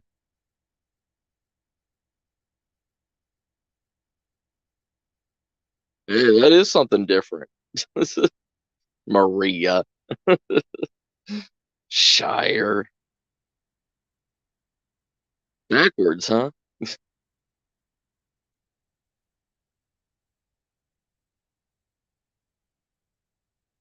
Correct, Nightmare. Yes. And that's the thing. Our eyes are not tuned to the darkness anymore. When power runs out, we have no way of seeing at night. We we are screwed, literally. Right, drop. Yes.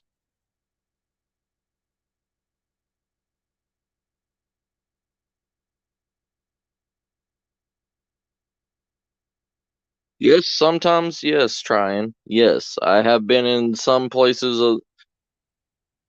Some places in the Blue Ridge Mountains where I've been in complete darkness and did not know what was walking around me.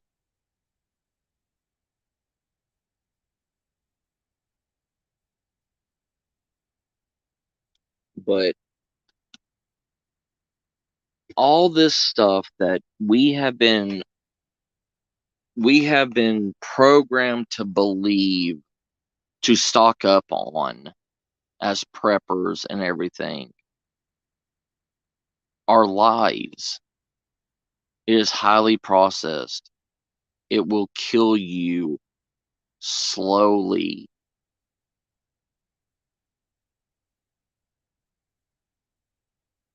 Well, yeah, but our eyes will adapt, but it will not adapt to the point where you can see everything, Beth.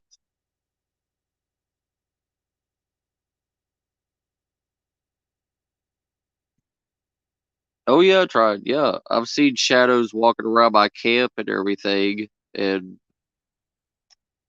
didn't get no eye shine or anything off of it. Right, draw. Yeah.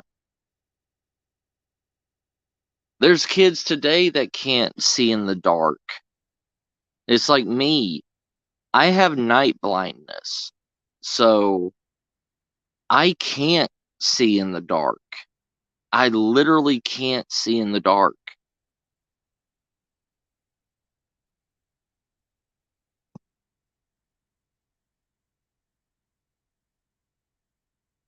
Yeah.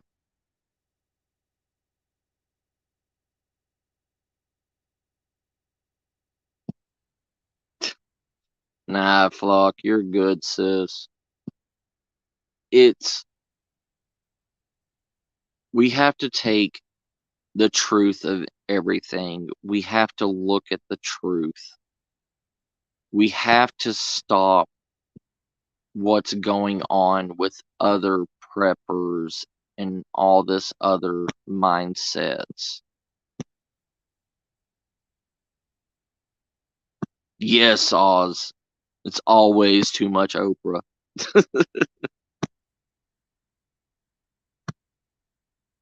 Yeah, yeah, drop. But the majority of everything in reality is we're going to lose at least maybe a quarter of the population within the first 3 months to a year. That's just straight fact.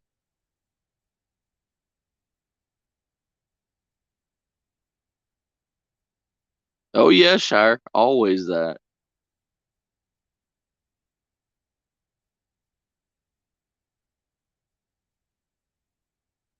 Yeah, drop. Yeah,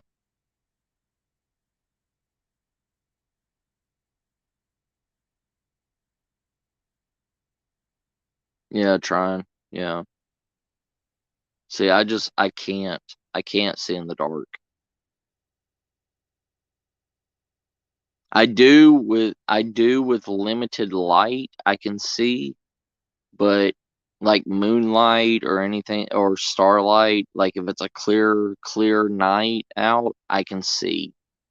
Like right now, because of the full moon, it's not a full glaring moon, but it gives off enough light that my eyes can make out like the tree line and some of the trees, but that's about it.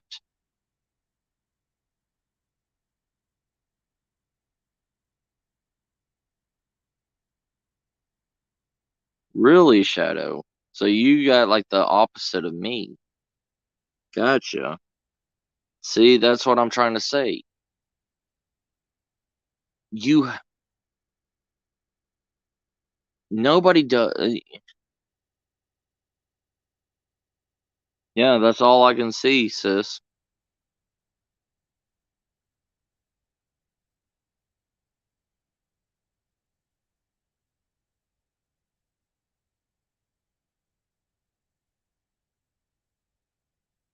Love you too, Floxus.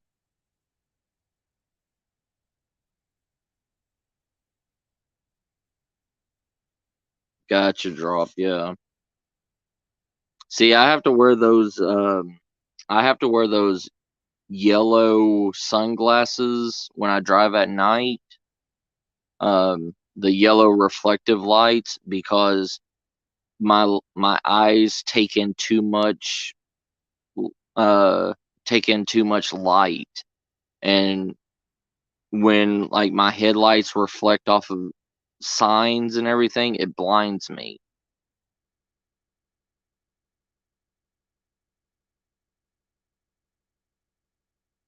Well, yeah, sunglasses in the winter because you can get snow blindness, Beth, sis.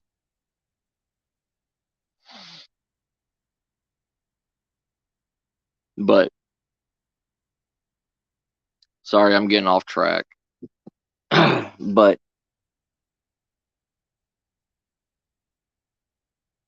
the reality of everything, most preppers,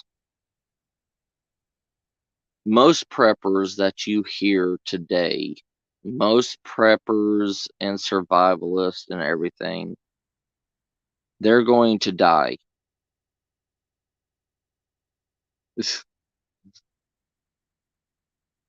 Do you, Nightmare? Oh, yeah.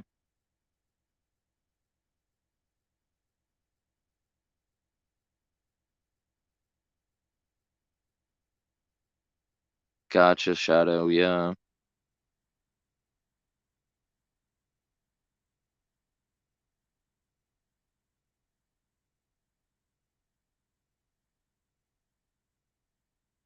Right, Shire. Yes.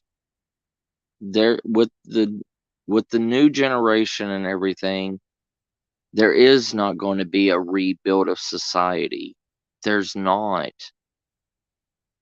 And the few handful that still go to like 4-H and learn this stuff, which is still not even a percentage, they're going to be the ones that are going to have to fight all the other children that do not want to do anything, that do not want to live. And if they could find out that these other kids can grow food and stuff, oh, that kid's done for. They will literally work that child to death.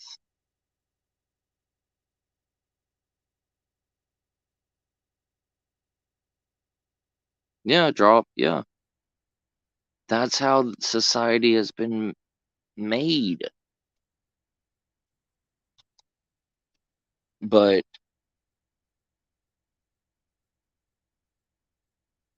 most of us, I hate to say it, but most of us are not going to survive. There's too many scenarios. There's too many what ifs.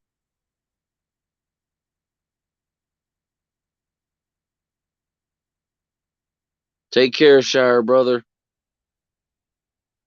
Thank you for stopping in. Right, drop. Yeah, they don't.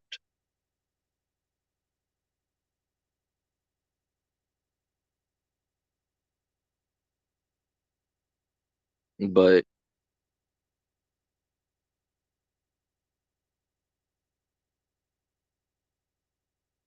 I don't even know anymore if it's worth being a prepper, if it's worth being any of this in an SHTF situation.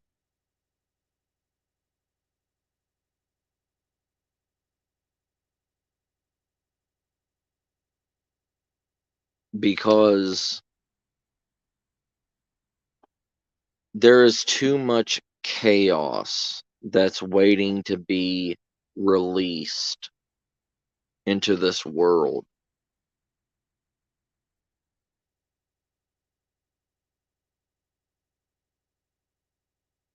Right, trying, yeah. But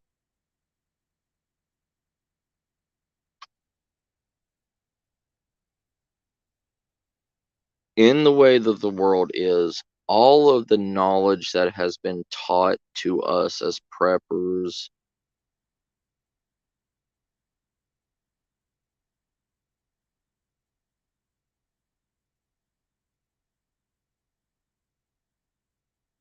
right, Oz, yeah, yeah.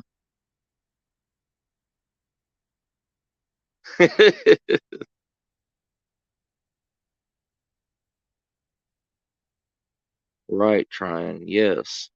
It is, I mean, just look how many countries has had riots, okay? I mean, can't really say anything about the Canadian riots because, they're Canadian. So they're just going to be like, please and thank you and sorry for getting dirt on your, you know, clean floor.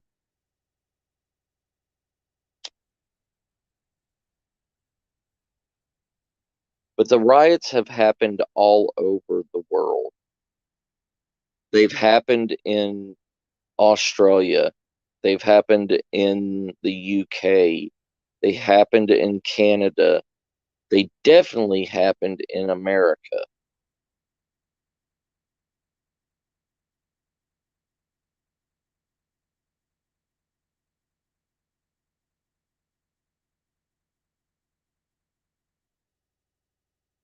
Yeah, Oz. Yeah.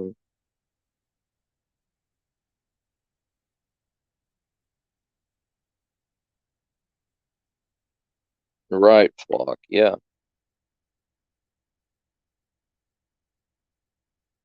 Oh, yeah. Yeah, drop. Speaking of dirty water, that's what's going to hurt Texas. Texas, San Antonio literally runs on recycled gray water. There's signs posted at every county that this county runs on a recycled water filtration system. San Antonio runs on a recycled water filtration system. When the SHTF happens, power goes out, whatever, the basic man is not going to go to work. The basic person that has a family and everything is not going to go to their job. So, who's going to be running these filtration systems? Nobody. Who's what's going to happen to that water after the filtration system stops? It's gray water. It's shower water. It's sink water. It's all this other stuff.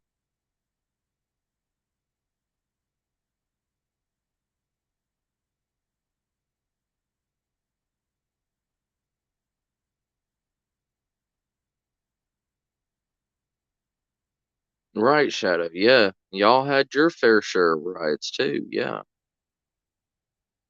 Yeah, trying. Well, see, here's the thing, trying. A lot of people like us, we know how to make a rudimentary water filtration system.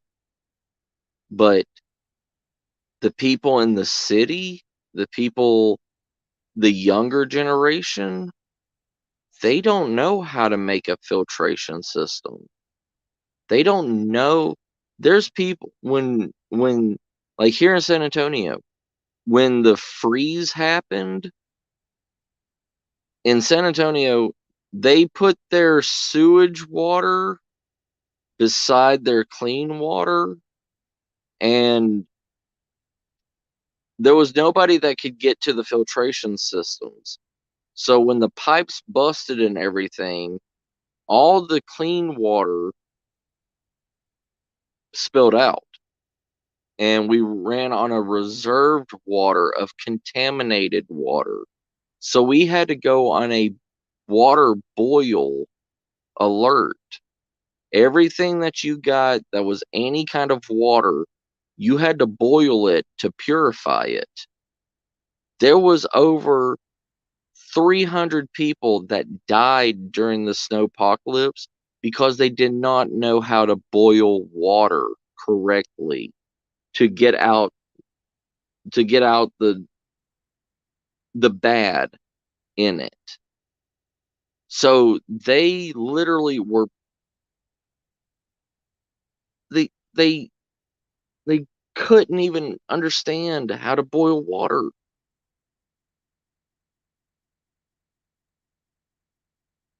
Yeah, drop, yeah.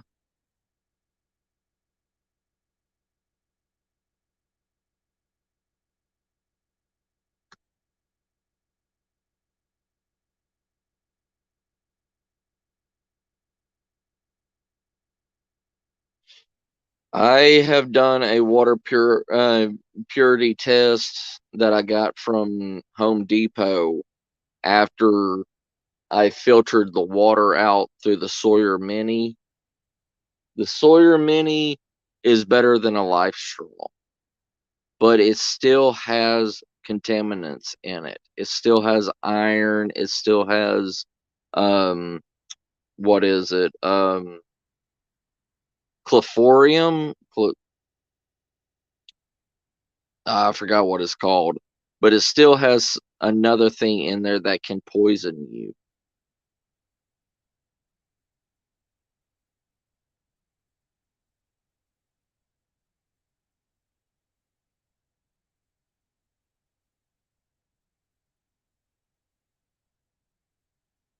Yep.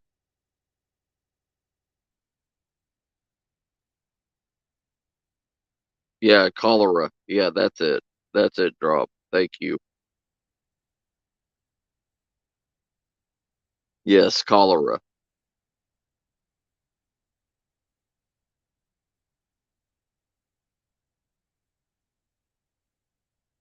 Yeah, it still had that in there. I mean, but people believe because it's a water purification, it's clean water.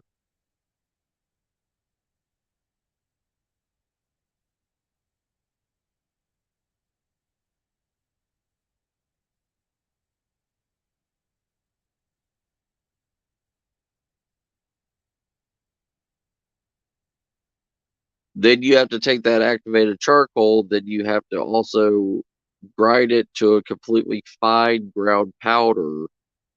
You have to you have to put that in with the rocks, correct? Drop, correct? Like you have to mix it in with the rocks.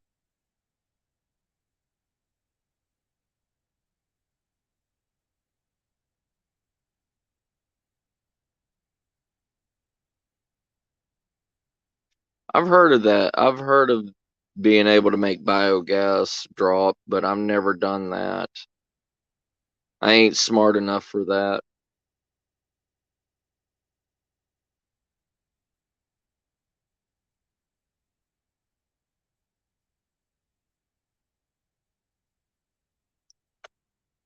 Love you, Clippo.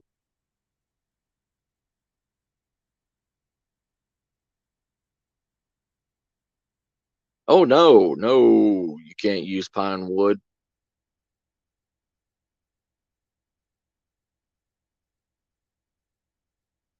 Isn't it you have to use hardwoods for it, correct? Um like oak, birch. stuff like that, correct?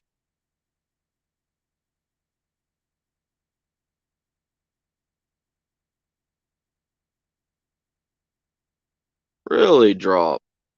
Hmm, that's cool. That's something I didn't know, brother. Thank you.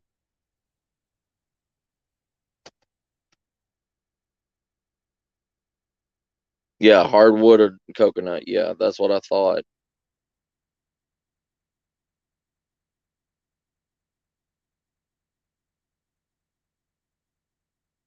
It's been a while since I've done activated charcoal, but I still remember what I was taught, but haven't put it to use in a while.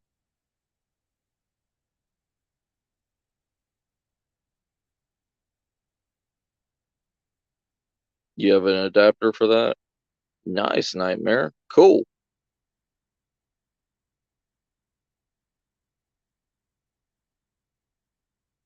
Really drop.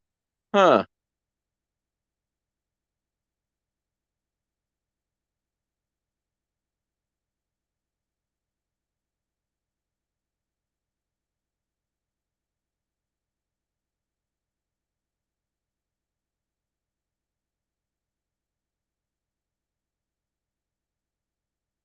But see, this is the knowledge that we need in this day of age. What drop is telling us. All survival handbooks, all end of the world scenario books and everything were made 50 years ago. They don't have any of this knowledge in those books. They want us to be as primitive as possible to survive.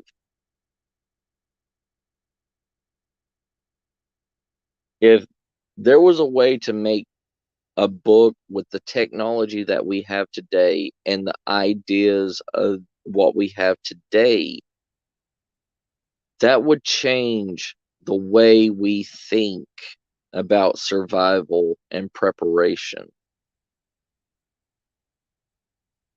Just like what Drop said, there is not a book out there in the survival fields that would teach you any of this.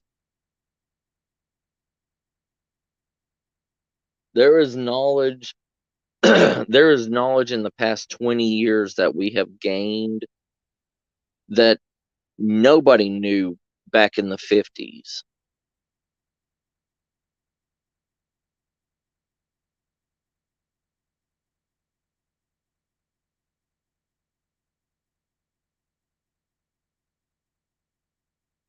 Nice. Nice Drop.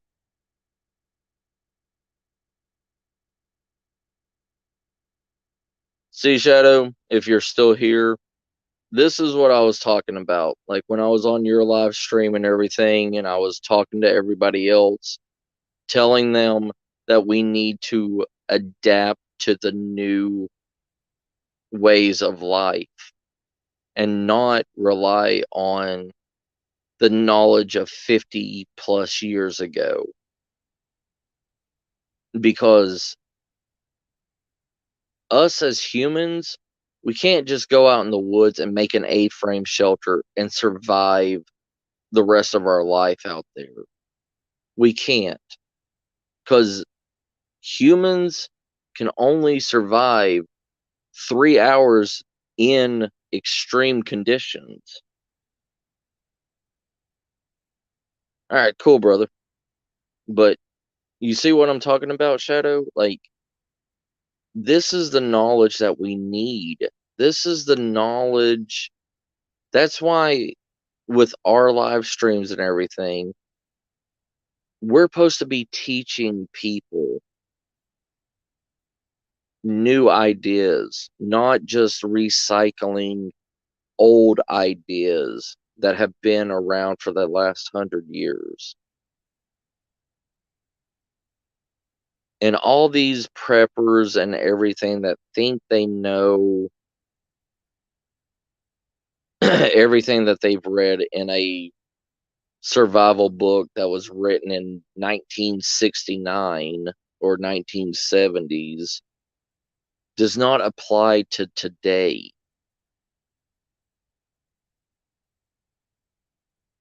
Your Boy Scout handbook that you got from the 70s is a whole entire different way of thinking than a Boy Scout handbook from 2022.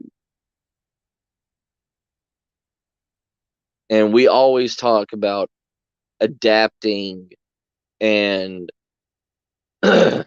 adapting and surviving the situation by adaptability. Well, when it came to survival handbooks and everything, they never adapted through their years.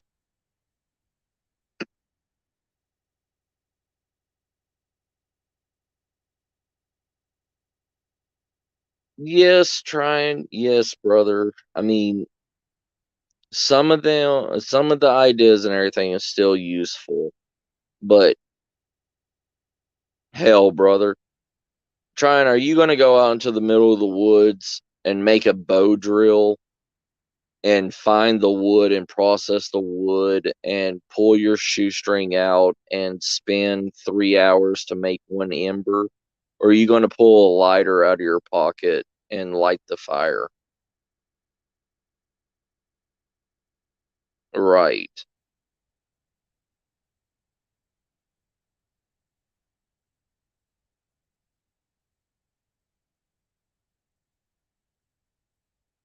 Yeah.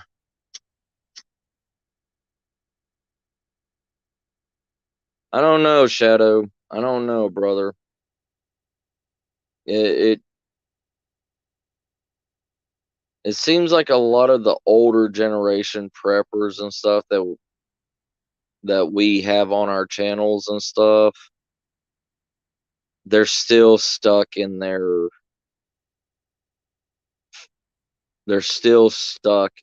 ways. You know what I mean?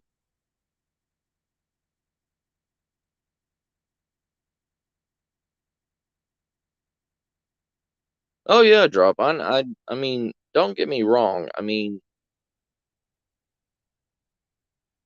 but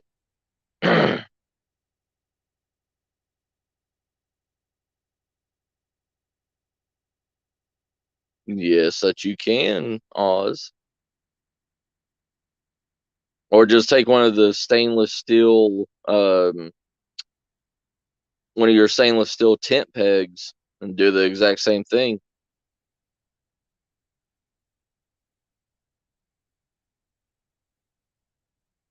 What's up, Shadow? What's your thought, brother?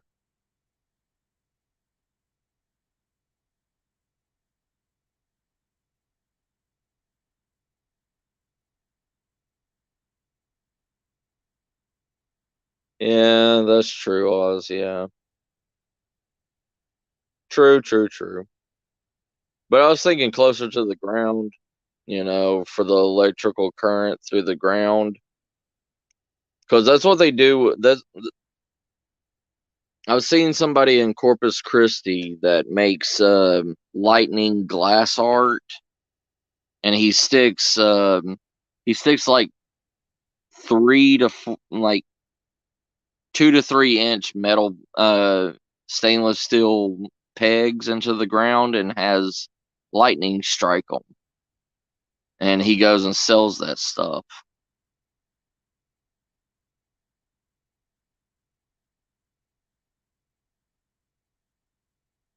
Do it, Oz.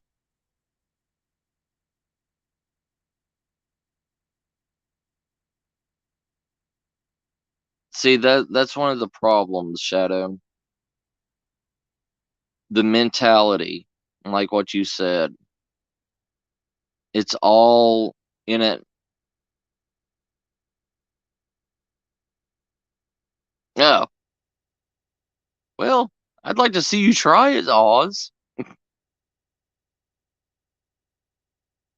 Yeah, you can do it with a convex convex bottom with some water in it.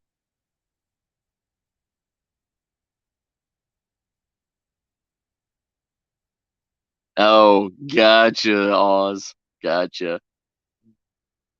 But the mentality,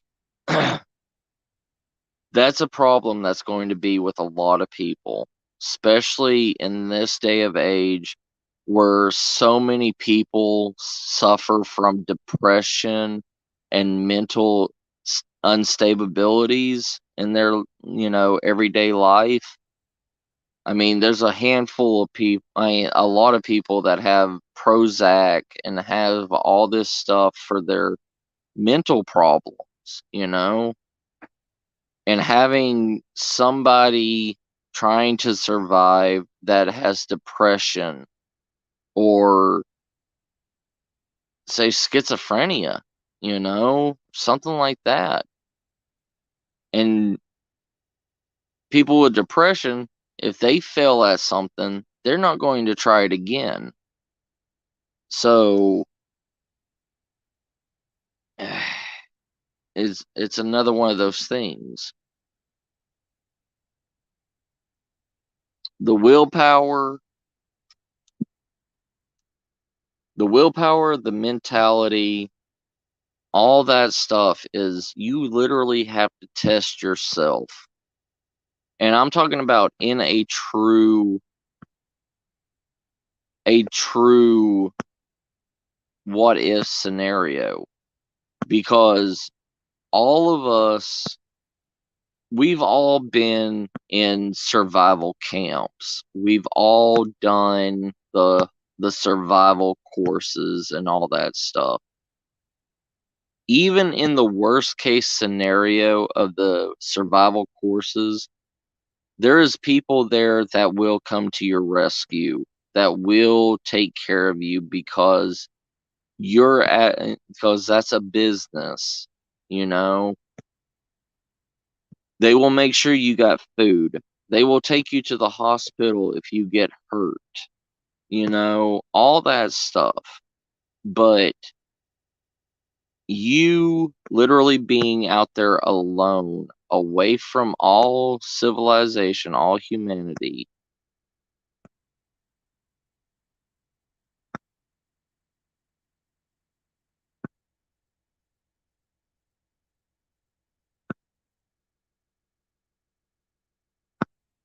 Right, Shadow. Yeah.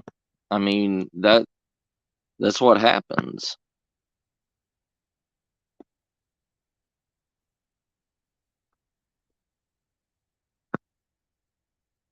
Right, drop. Yeah, that's what I was saying with the umbrella idea, because of the ground electricity. Because the ground generates electricity all the time.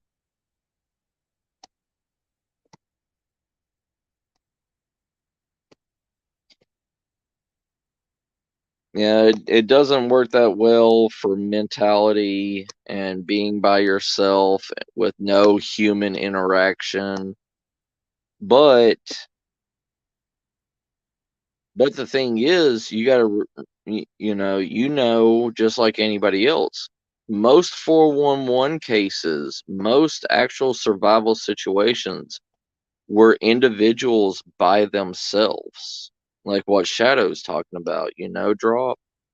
Like the guy that was trapped in a they made a movie out of it. The guy that was trapped in a crevice in the desert where the boulder fell on his arm and everything.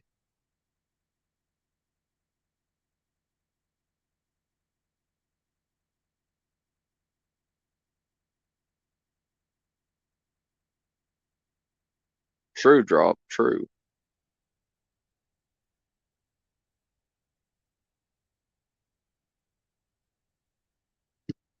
But you know, most 411 cases and all that stuff, it's always a single individual that is by themselves in a survival situation.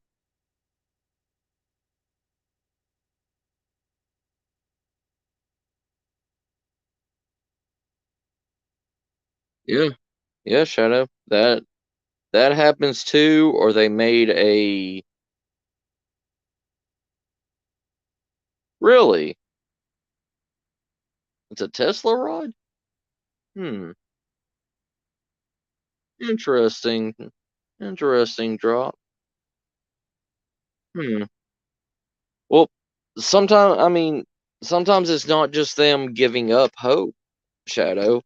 It's they do something stupid. They have lack of nutrients.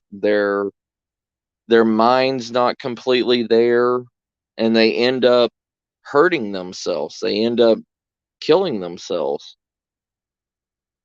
Yes, trying. Yes, that guy.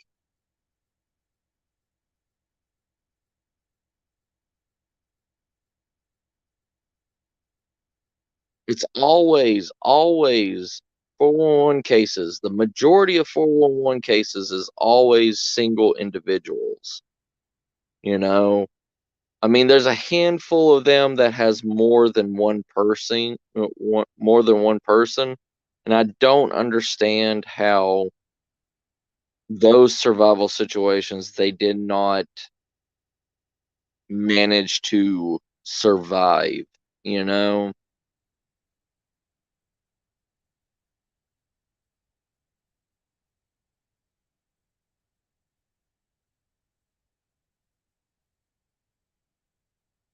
I see. That's interesting, drop. It's a very, very interesting idea.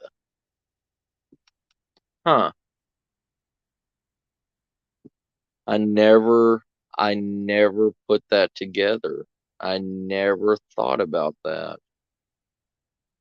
Thanks for opening my eyes, brother.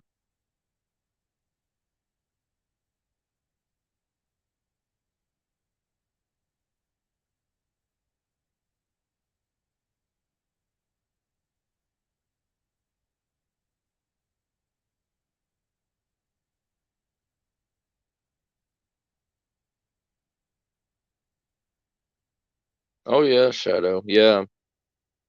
I mean your mental state, the it's kind of like the old saying, and the old saying loose lips sink ships, but it's kind of the same thing is if you cannot keep yourself afloat, if you cannot continue on, if you don't have not only just the mental capacity, but the energy to go on. Most people, when they get into a survival situation or anything, they go into like a catatonic state where they just either want to sleep and just end it, continuously sleep and starve to death.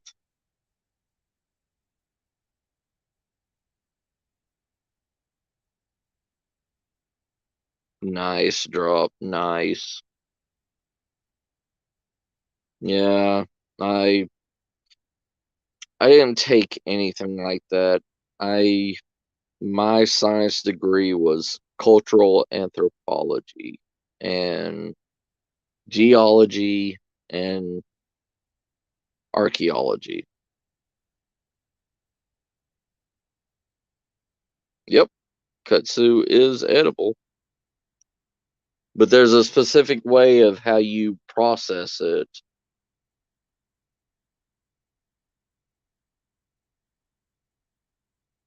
And kudzu is everywhere in the South.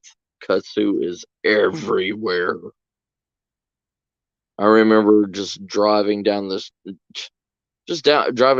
back roads, and everything was covered in kudzu.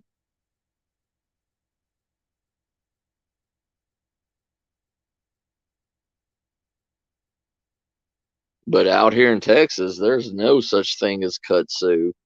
I've never seen kudzu out here in Texas.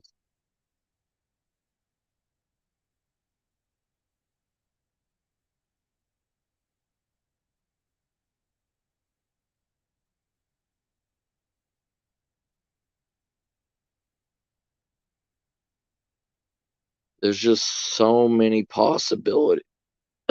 So many possibilities, so many situations, so many problems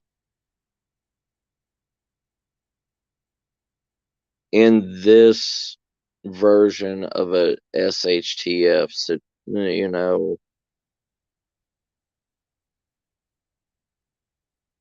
I fear for the future.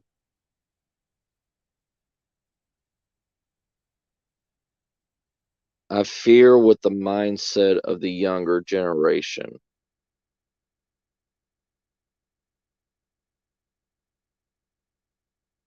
Nice. Nice, bro. Nice drop. Nice. Yeah, you see where my masters got me. They got me doing security and talking on YouTube. I made my I made my money and everything in the oil fields with geology.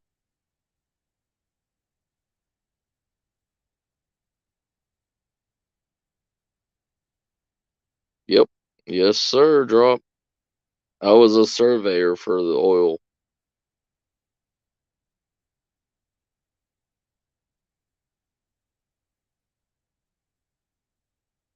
Really trying. Sand plums. Huh. You have to do a video on that, brother.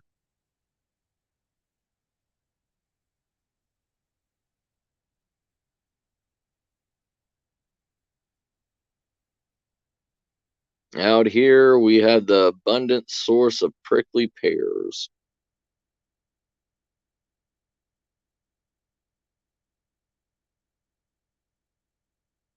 Oh, sweet.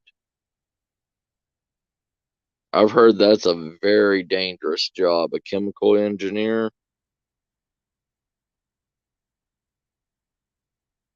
Oh, okay. Okay. Well, that's good. But I've always heard chemical engineering was a dangerous job.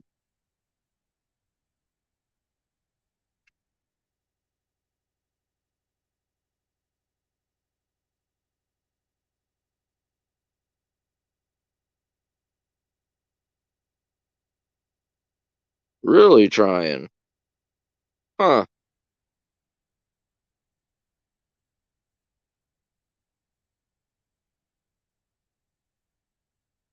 Hmm.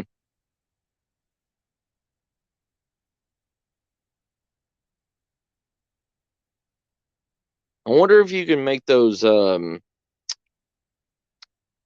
if you could make those fruit tarts out of that sand plum. Like kind of like fruit roll-ups, like you spread it and dehydrate it.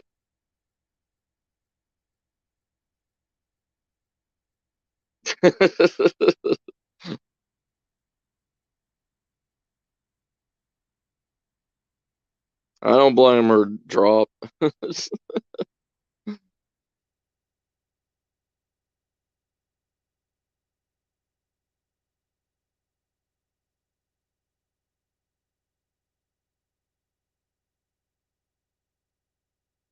Awesome.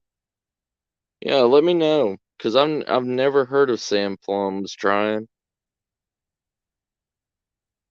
Maybe they're down here. I don't know, brother.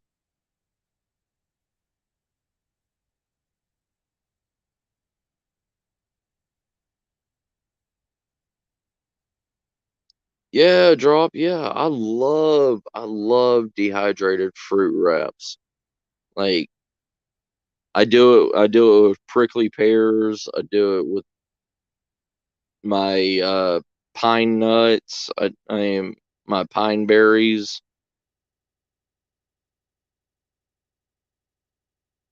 Nice. Nice drop. Yeah. I'll Google it, trying. Makes me curious, brother.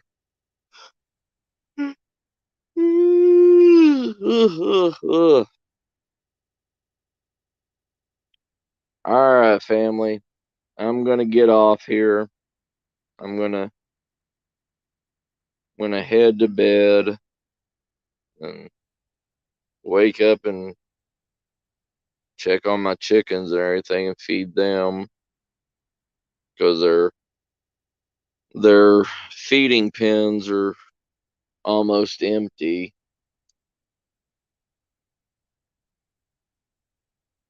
But I'm gonna get out of here. Thank you all for joining me.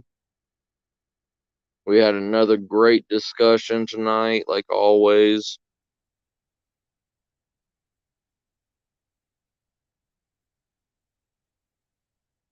Yeah, that's true, Drop. That's true, and I'm glad for that. All right, Tryon. You take care, brother. Thanks for the information.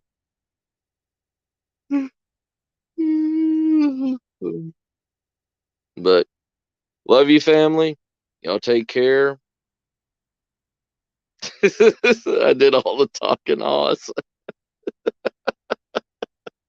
I'm sorry. I'm sorry, sir. Next time, next time I'll bring you up here. I'll bring you and Shadow up here next time. How about that? Then I can fall asleep and let y'all talk.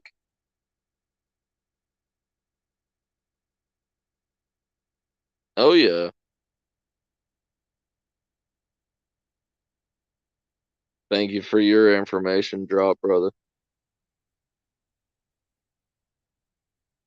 You too, Shadow, bro. Take care, brothers and sisters. Love you all. Y'all take care. Stay safe out there. And I'm going to do this before I close out. Look, look, look. I'm getting smart.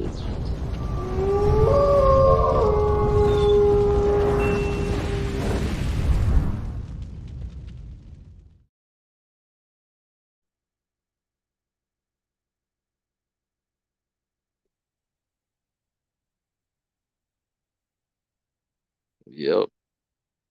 All right. Y'all take care, everybody. Good night. Take care. Bye, family.